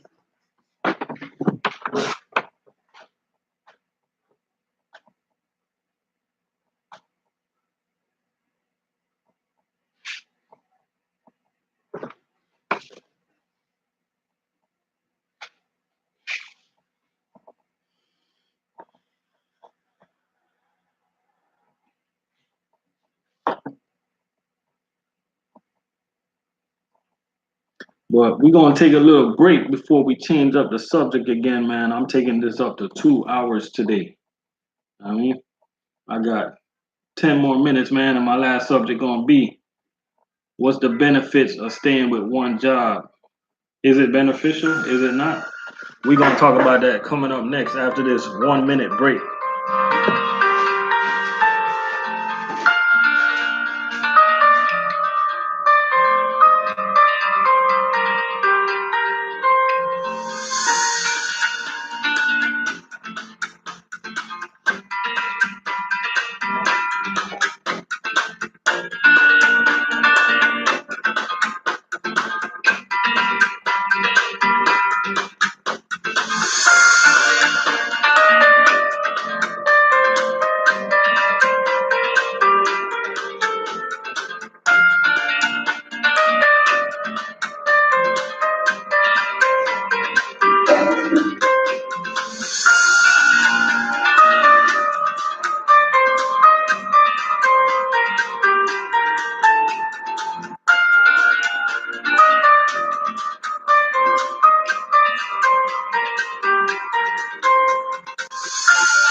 Yeah. Steer tires no less than 4/32 of an inch. Drive tires no less than 2/32 of an inch and tread depth. Definitely right. But today, well, not today, but the last subject I got today, man, before I close out for the day, What's the benefits of staying with one company for a long time? Or the benefits of staying at a job place for a long time, man? Is it a benefit? What's the point? You know what I mean? Because we see some people, man, they stay at companies for a year, and when they retire, they just get a lawnmower and a thank you, or they get a grill and a thank you. I mean, my opinion on that, man. The number one thing for me with staying at a job for a long time is the time off. How much time off you get, and you know, the longer you stay with one job, is the more time off you get. And I care about that more than anything else in the world. You can keep your grill, keep your lawnmower, keep your gift card. I just want some time off, goddamn. You know what I mean? And if it takes me staying at one company for a long time to get extra vacation or extra time off, I'm gonna do that, man. You know what I mean? It's a deal breaker for me to go with a company that don't want to give you a lot of time off, man.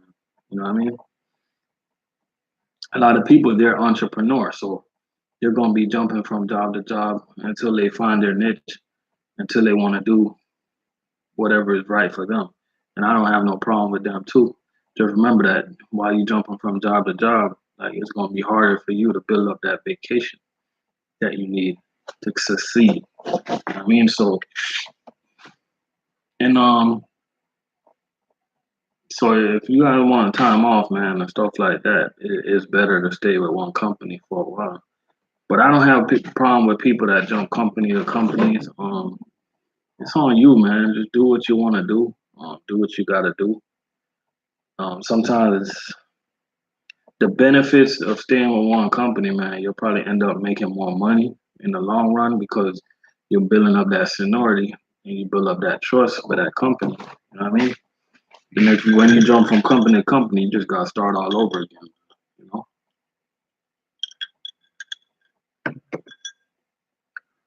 Sometimes you just gotta move on, man. Because sometimes you work at some jobs and it's just toxic that you can't deal with the work environment. That you just gotta move it along, and I understand that. You know what I mean?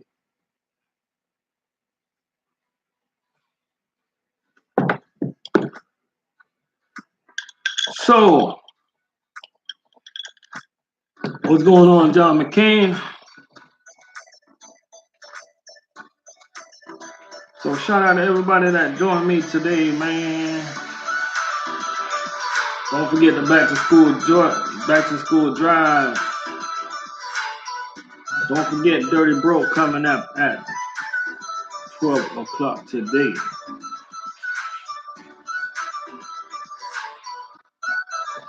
I appreciate everybody for joining me today, man.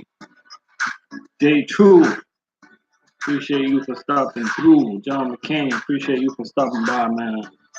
Dirty Broke, as always, stopping by. Appreciate you for stopping by, man. Carell, I appreciate you for stopping by today, man. 1034 chilling. Appreciate you for stopping by today.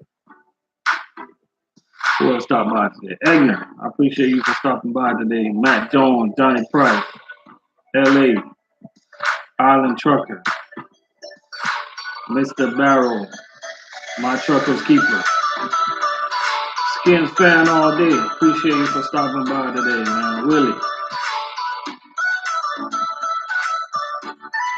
LA, thanks for that donation earlier. Hustler Trucker, appreciate you for stopping by earlier today. Apollo 212, Gene, Sam, appreciate you for stopping by earlier.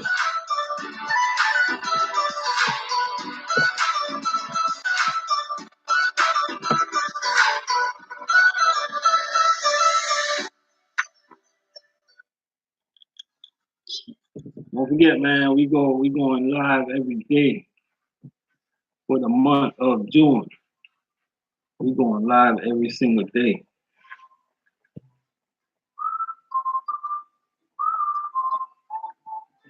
They're gonna be tired to see our face, but they can't get us out of the race. You know what I mean?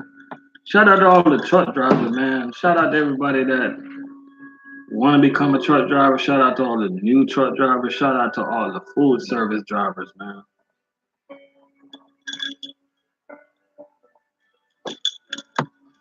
Shout out to everybody that made a donation to the back to school drive, or anybody that's gonna make a donation to the back to school drive.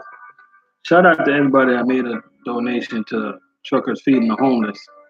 You know what I mean, shout out to everybody that try to make a difference in life every day, man. That's what it's all about. People helping people. You know what I mean, shout out to these two people that just jumped up in here, man. I appreciate y'all for joining me, man. You know what I mean?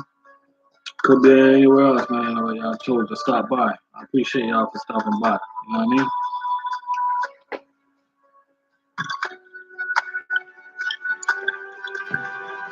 And anybody that's up in here, man, before I go, if you have a YouTube channel, man, just go ahead and post your channel. I'll give you a shout out so we can get people to support your channel. That's what we do. You know what I mean? Anybody that's up in here, make sure y'all go check out Dirty Bros channel. You know what I mean? That's what we do, man. We try to help each other grow. That's what we do. That's what we know. You know? Shout out to everybody, man, that have an Android phone. If you got an Android phone, man, I just did a video on the earbuds. I make sure go check out that video. Because these things right here, these things are really good, man. Make sure y'all go check it out. These Galaxy Buds, they're definitely good. Good morning, Miss Classy. How you doing over there? Hope everything is going fine.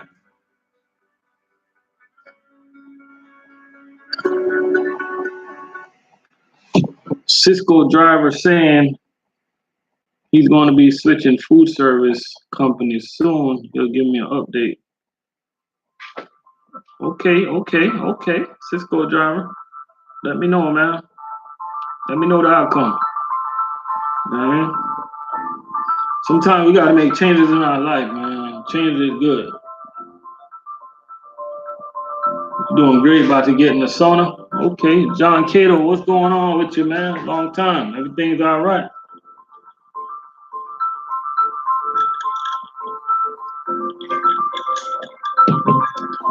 Oh, shout out to happy late Memorial Day to you, Miss Classy. You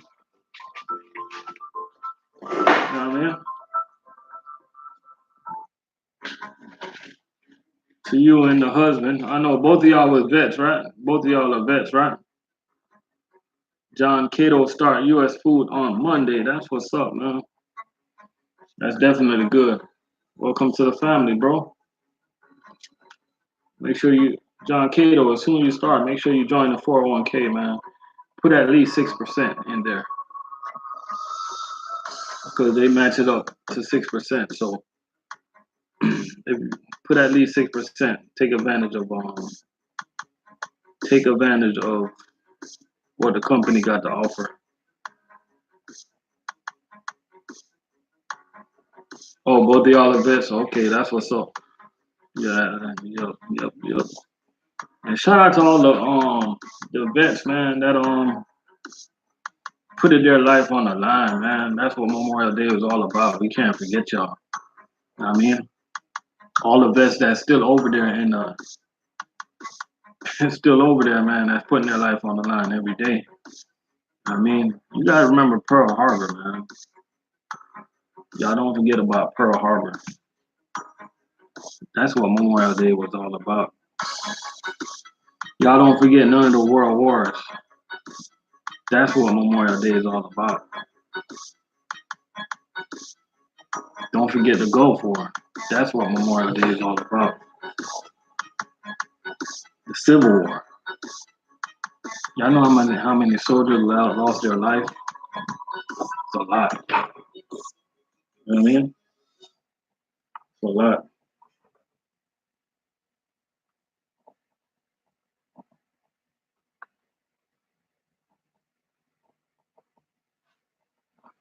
A lot of people, man.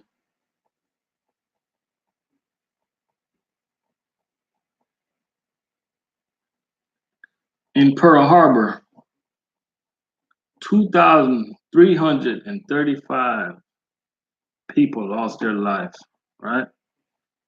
And with those numbers, 2008 of them was Navy personnel. 109 of them was Marines, and 218 was in the Army. 68 civilians, and that brought the total to 2,403. 1,177 were from the USS Arizona. So y'all don't Pearl Harbor, man. Don't forget.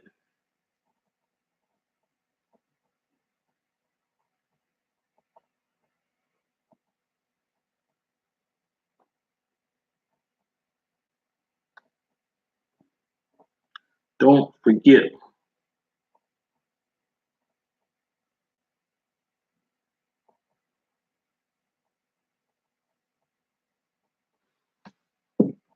Right here, I'm looking at the total military. I'm not even gonna read that number, man.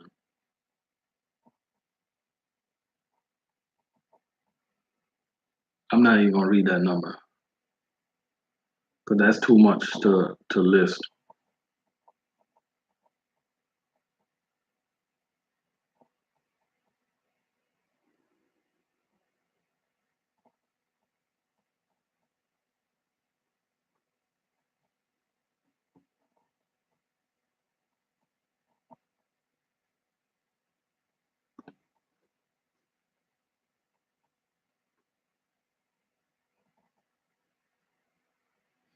Because right now I'm reading to say World War II was the bloodiest war in human history, killing over 60 million people. That's 3% of the entire population back in 1939.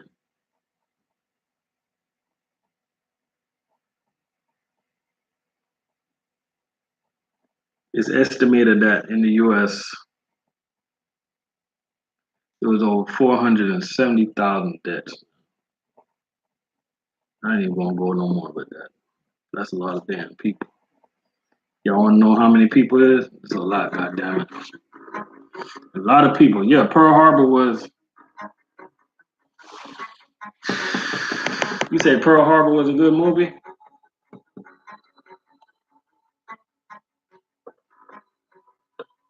It was an okay movie. I just didn't like the part that It was an okay movie. I enjoyed that movie.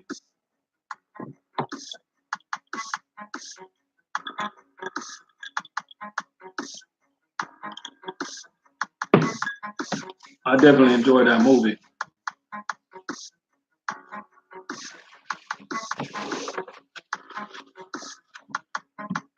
We were supposed to take this to 2 hours, man, but I had some new people that jump up in here. So right now we're on overtime right now. We're gonna take this about to the 2 hour and 15-minute mark. So for any people that's just jumping in, man, earlier we was talking about toxic workplace. Have you ever worked in a toxic work environment? You know what I mean? If you did, you know that working in a toxic work environment, man, it can be hell to deal with, man. You know what I mean? Thank you, Egner. So if you're working in a toxic work environment right now, man, you gotta try your best to get out of that environment. If you have a manager that is just making the work environment like terrible, try to address the problem with upper management. And if they can't solve the problem, man, try to deal with it with HR. And if the HR can't get the job done, then you know that that company is not for you. Because working in a toxic work environment, man, that can lead to a lot of stress. And believe it or not, stress kills. You know what I mean? You guys want to live your life with as less stress as possible. Stress kills, y'all. You know what I mean? When you're in a toxic work environment, man, you want to stay away from the gossip clique, the gossip crew. I mean, the gossip corner. A lot of people, they gossip about you and they say bad things about you and they lie about you and they spread rumors and stuff like that. They make the workplace a living nightmare, man. You gotta try your best to stay away from these workplaces, man. See, a lot of people, they don't quit companies. They don't quit companies. They quit a toxic workplace. That's why some of these jobs have such a high turnover ratio. You know what I mean?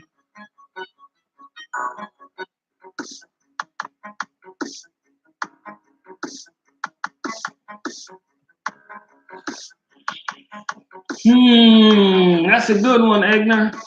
What about the places that treat you good but don't pay you good? Anybody got any opinion on that? Because I got my opinion on that.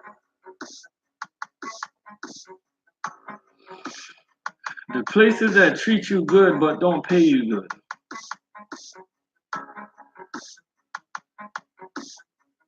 That's a tough one, man. That's definitely a tough one. Because sometimes my answer to everybody is happiness is the key. But you also got to pay them damn bills. So for the places that treat you good, that don't pay you good, I mean, first you got to thank that place for treating their employees for the way they treat their employees. The next question is, do they have it in their budget to be able to pay their employees better? Because if they do have it in their budget to pay their employees better than they do, then that is not treating you good. That's treating you bad. You know what I mean? But if they don't have it in their budget to pay a little bit better, then you either got to roll with the punches or you just got to move on. But if you work someplace that treats you good but don't pay you good, if they can pay you better, then they don't treat you good. That's not a good treatment. That's a cheap treatment. And cheap treatment is bad treatment. So that's my answer for that. If they could pay you better, that's not treating you good. So don't get your mind all twisted and get your mind all messed up thinking that they're treating you good. They're not treating you good. They're treating you bad. They're treating the workers over there terrible. Because if you look in my face every morning and say, hey, good morning, or you bringing donuts to work every morning, you smiling at me, but yet still I've been working for you for a year or 2 years with no raises, and we know you got in your budget to give us a raise, then you're not treating us good. Keep your donuts. Keep your sad story. Keep your handshake. Keep your fake smiles. We don't need that. We need a raise, goddammit. You know what I mean? So I'd rather people be straight up with me than to be fake. Having money in the budget and don't want to give people a raise is being fake. I don't like dealing with fake environment. That's what you call a fake environment. That's wicked. That's almost worse than a toxic workplace. Because at least in a toxic workplace, they're being real with you. You know the manager's ass. You know what I mean? Like, so to me, that's not treating employees good. If they can pay better. Some places just don't have it in their budget. I think all fast food places can pay a little better.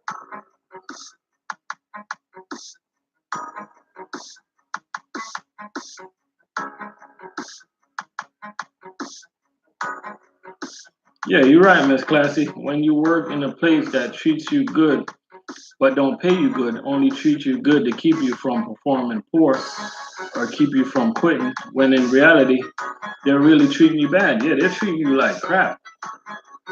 You know what I mean? When they got it to pay you better, but don't pay you better, just treating you good, then they're really treating you like shit. So watch out for companies like that too. You know what I mean? Watch out for those companies that treat you good but don't want to pay you. That's like somebody smiling in your face, but as soon as you turn your back, they're talking behind your back. You know what I mean? That's just like us.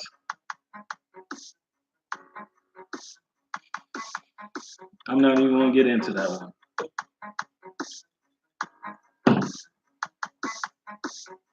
Oh, you going through that right now, brother?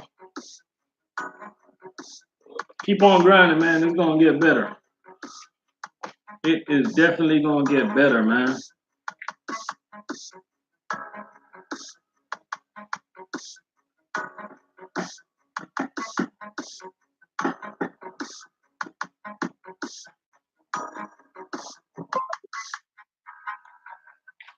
How many of y'all ever been to a Chinese restaurant, right?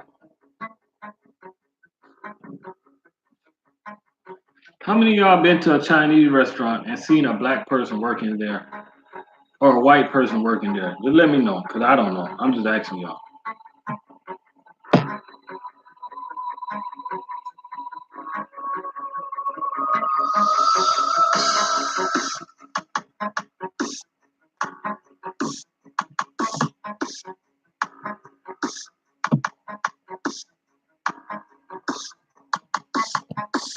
We're going to talk about that for a second. Y'all think about this for a second. How many of y'all been to a Chinese restaurant and seen a black person working there, or a white person, or a Spanish person?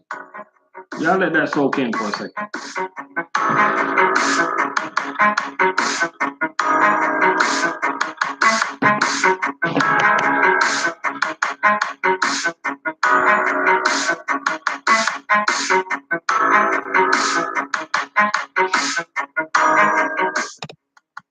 Well, I'm gonna be honest with y'all. Me personally, I kind of slow down on eating Chinese food. And it's not because I don't like the food. Chinese food is good. But you know, sometimes you got some time to think. And I was just sitting back thinking. And I'm thinking to myself, I'm like, yo, I see black people, they go to Spanish restaurants. White people, they go to Spanish restaurants. We go to white people restaurants. We go to black people restaurants. We support each other.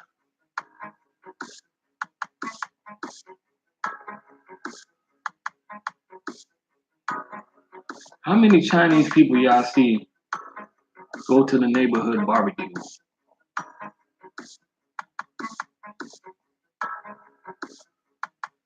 How often do you see the people that run these Chinese restaurants at the neighborhood diner?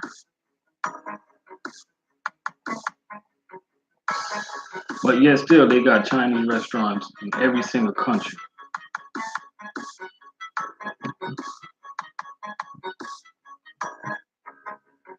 Shout out to all the Chinese people, man. They keep it together. They keep it close knit. I'm not knocking them. They're onto something.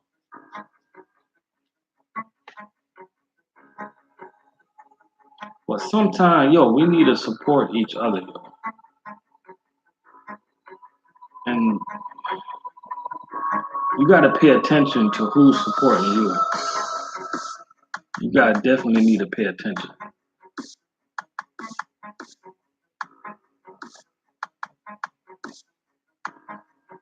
And I'm not going to tell you guys to stop eating certain things, but watch what y'all eat.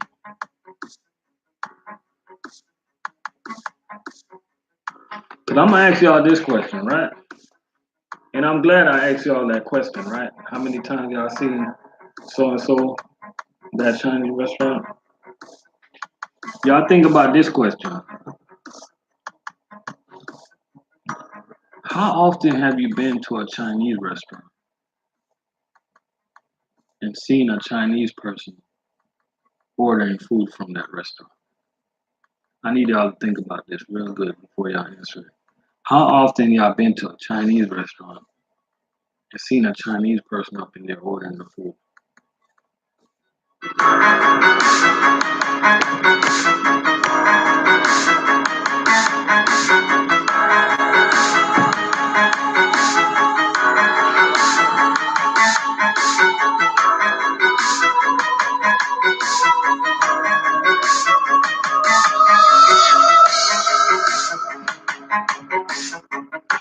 go ahead and answer the question now. Think about the question.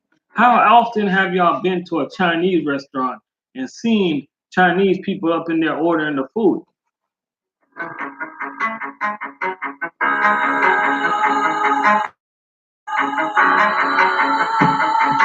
If you guys want real Chinese restaurants, make sure y'all go where they go. I never seen Chinese people up in a Chinese restaurant ordering their own food. In Jamaican restaurants, we see Jamaican people ordering the food. In the Spanish restaurants, we got Spanish people up in there ordering the food. How come they don't order this garbage? Y'all watch what y'all eat, yo. Be careful of what you eat. Because real Chinese people don't eat this crap. They don't. You know what I mean? They eat healthy. They eat weight. They eat healthy. Look at them, how they look healthy, skinny. They don't eat all that crap. They feeding that crap to us.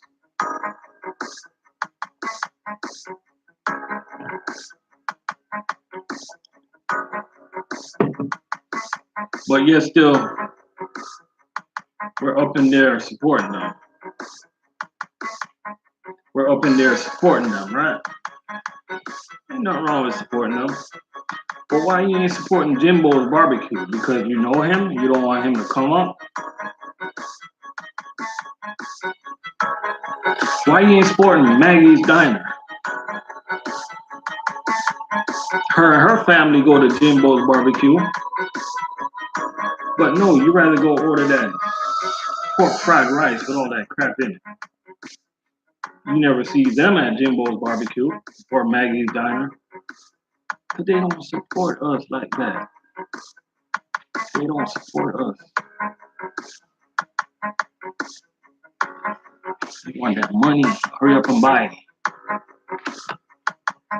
No, you can't have no extra soy sauce. You can't have no extra duck sauce. It's about the money.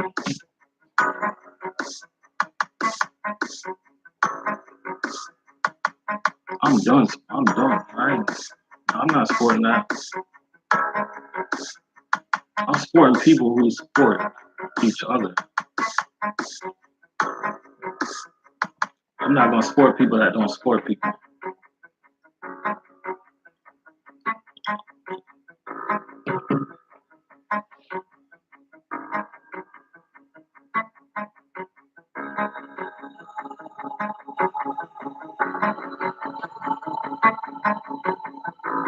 You know what I mean? I'm not going to support nobody that don't support nobody.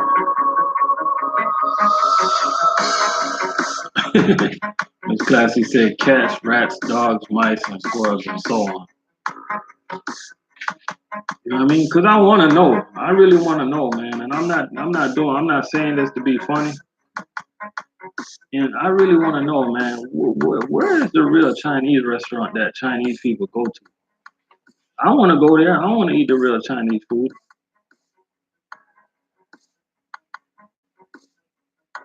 I want to find out what they really eat.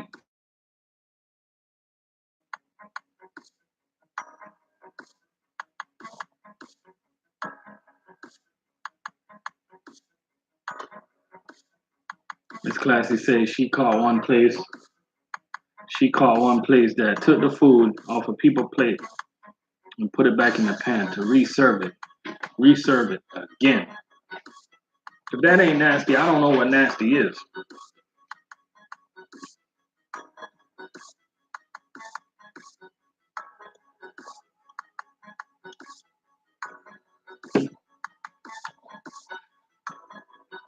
Yeah, you're right. Chinese restaurants is in every big city.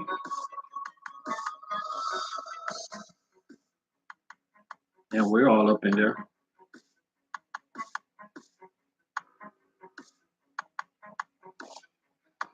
I'm just saying, man, we just need to wake up. We just need to wake up. We gotta wake up, man. I don't know how I started on this topic, but we just need to wake up.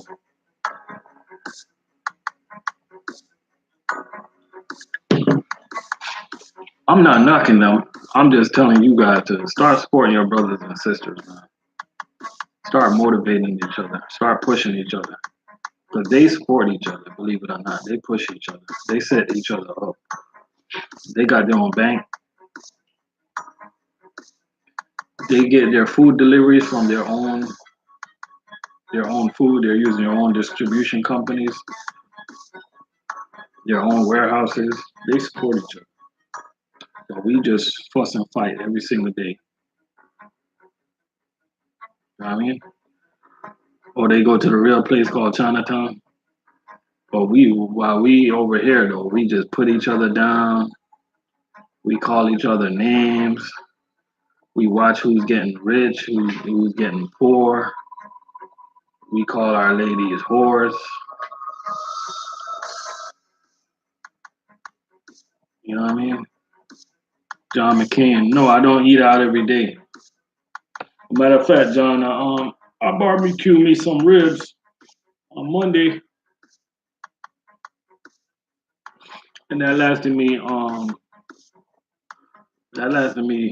until yesterday. Until this morning, I ate some of the ribs. I'm thinking about to barbecue me some more ribs today. Cause that ribs came out good, but I don't know yet. Matter of fact, that's what I'm gonna do. I'm gonna throw some ribs on the grill. I'm gonna let it slow cook. You know what I mean? And shout out to everybody, all my Chinese friends, man.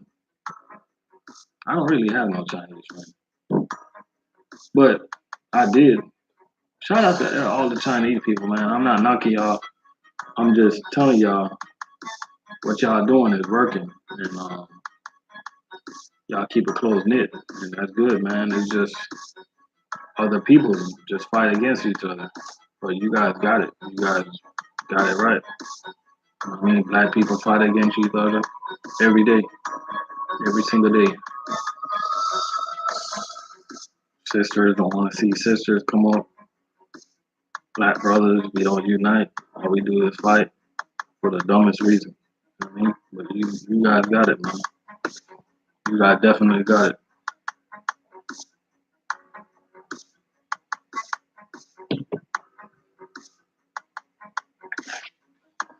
Dudes at the workplace want to worry about how you end up buying that car when their car is broken down. It's crazy, bro.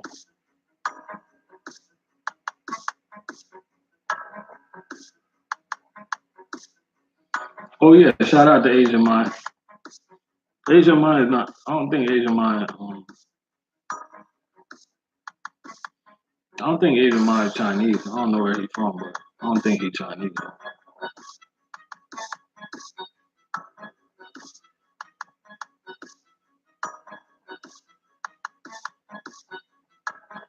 You are so right on that, Miss Classy. The problem when it comes to supporting the black-owned businesses, some people want to get over and look for every possible handout or discount that they can get. As soon as you say no, they don't want to support you no more. You're definitely right about that. Because I used to run a detailing business, and I'm gonna be honest with y'all. I'm gonna be 100% honest, right?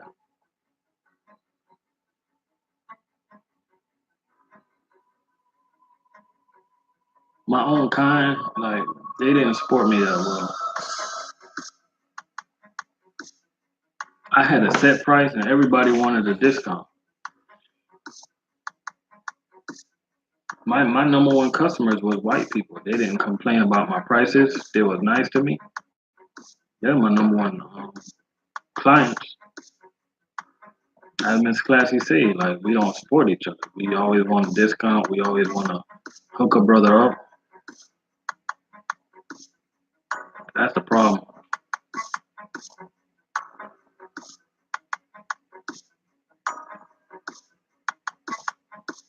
You know what I mean?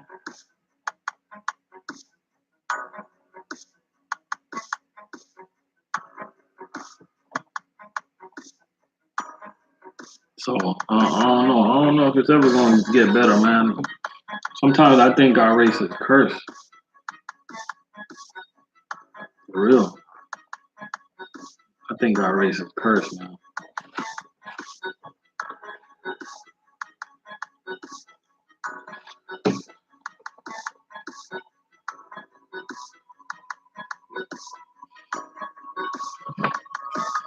I am gonna run my mobile detailing business again because that's just something I got a passion for, and I'm gonna try again on my race one more time because I'm never gonna give up.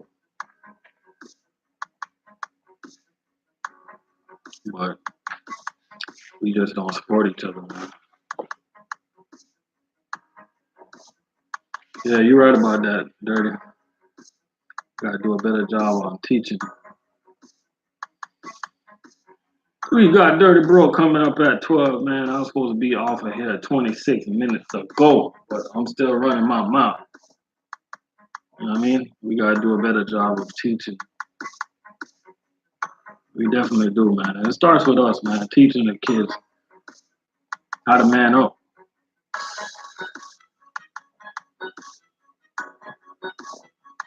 I try to lead by example, man. I try to lead by example, like one of my at the workplace, tucked in, shirts tucked in, my belt is on right, my pants ain't sagging, got my name badge on me. So when I identify a customer, if they want to talk to me, they can look down there at my name and call me by my name. I try to lead by example. You know, you got some. It's what you got to do, man. Because me doing that, you better believe it's going to be like two or three workers that's going to look at me and they're going to like the way I carry myself, and they're going to carry themselves the same way. And then it's going to trickle down. Two or three workers going to see them, and they're going to do the same thing. And you're right about that. We got to teach better. And I lead by example and teach by example. You know what I mean?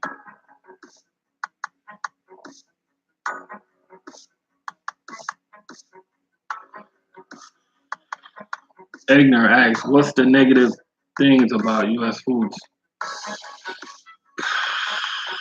Well, it's just like any other company. Companies have its ups and downs, but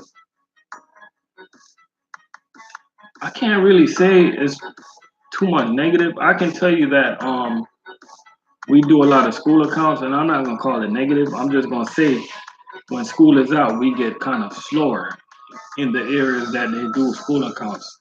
It's just slower, but everybody need a break. You just gotta pay your bills ahead of time and just plan for it. You know, it's only for 8 weeks, 2 months.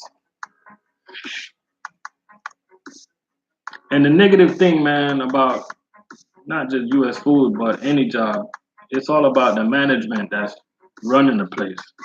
They can make your life good or they can make your life a living nightmare. You know what I mean? So it's all about who's running the actual facility that you're going to be working in. You know what I mean? Because I could be working at a good U.S. food, and you can probably end up working at a U.S. food that's not good. You know what I mean? So it's all about management and who's running the place. They can make you or break you. You know? So I can't find too much negative to say about no food service companies, honestly.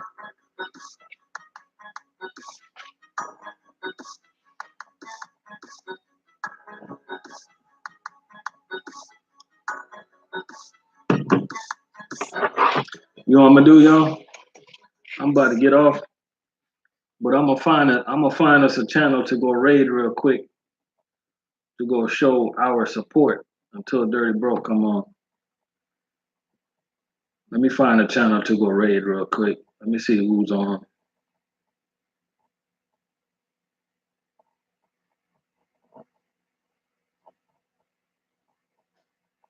I'm pretty sure everybody in here know what I mean about raiding, right?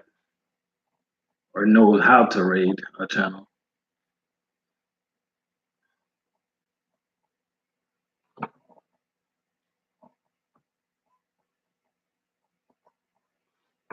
Looking for a channel. Y'all give me a second. Second.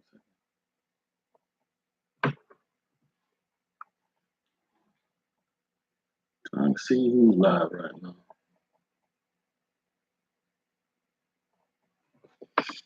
Trying to see who is live that I know, or who talking about anything. Because a lot of people they talk about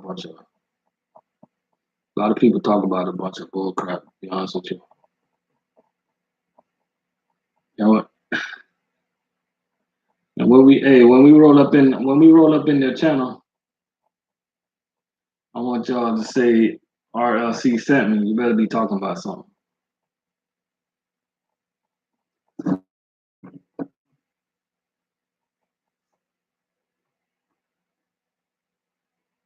I don't know who baby that is, so I don't post these pictures.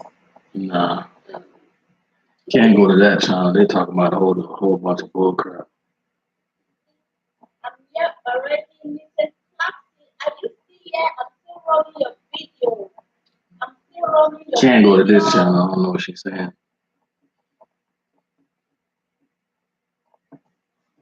It's not a lot of people live right now. Lady Opulent. She got 2 people watching. Let me It's the hair and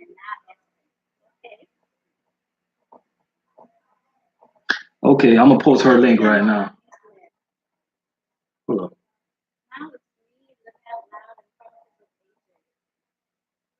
I'm trying to see what she's talking about before I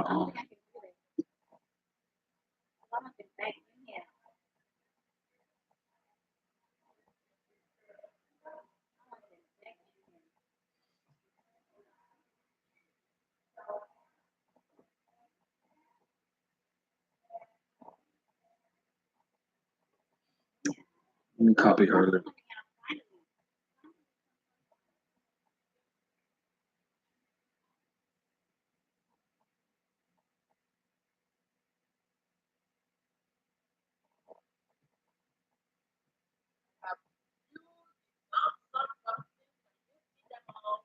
Trying to see, give me a second. Trying to see who's live right now.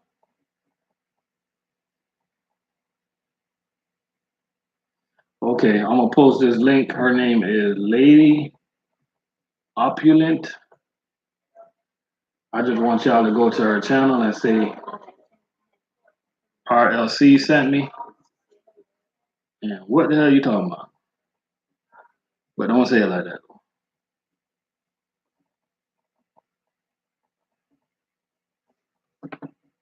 I'm gonna post her link right now. Just say RLC sent me what we talking about today. RLC sent me what we talking about. All right, y'all. I posted her link right there. So check out her channel. I'm about to jump on her channel right now. Just to show support because that's what we do. You know what I mean? Just jump on that channel right now and just tell her RLC send her.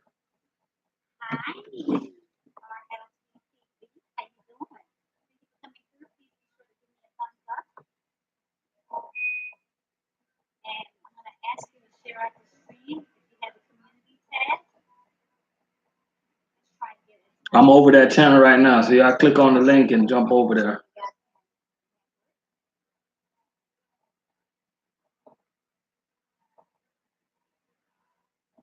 Oh, I'm at the airport. I decided to go live because I'm waiting on my connecting flight.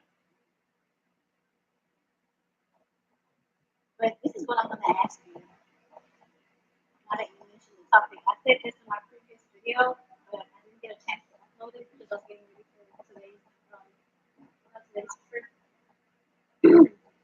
But talking about topics, let me ask you, how do you guys motivate yourselves to keep doing YouTube? Let's talk about that.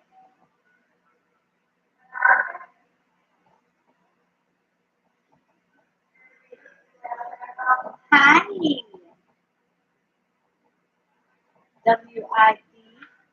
WIDSO and here.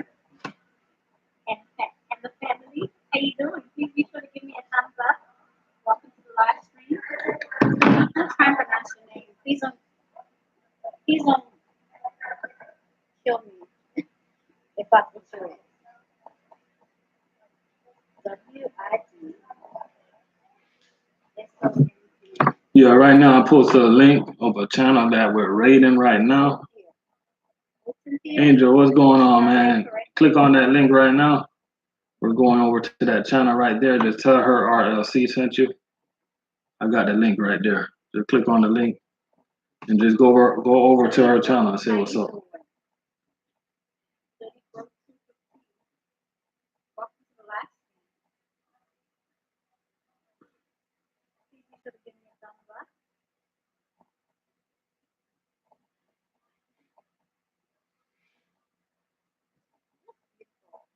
Living out loud is thing. My spirit, I have found great people on here. That's so motivating.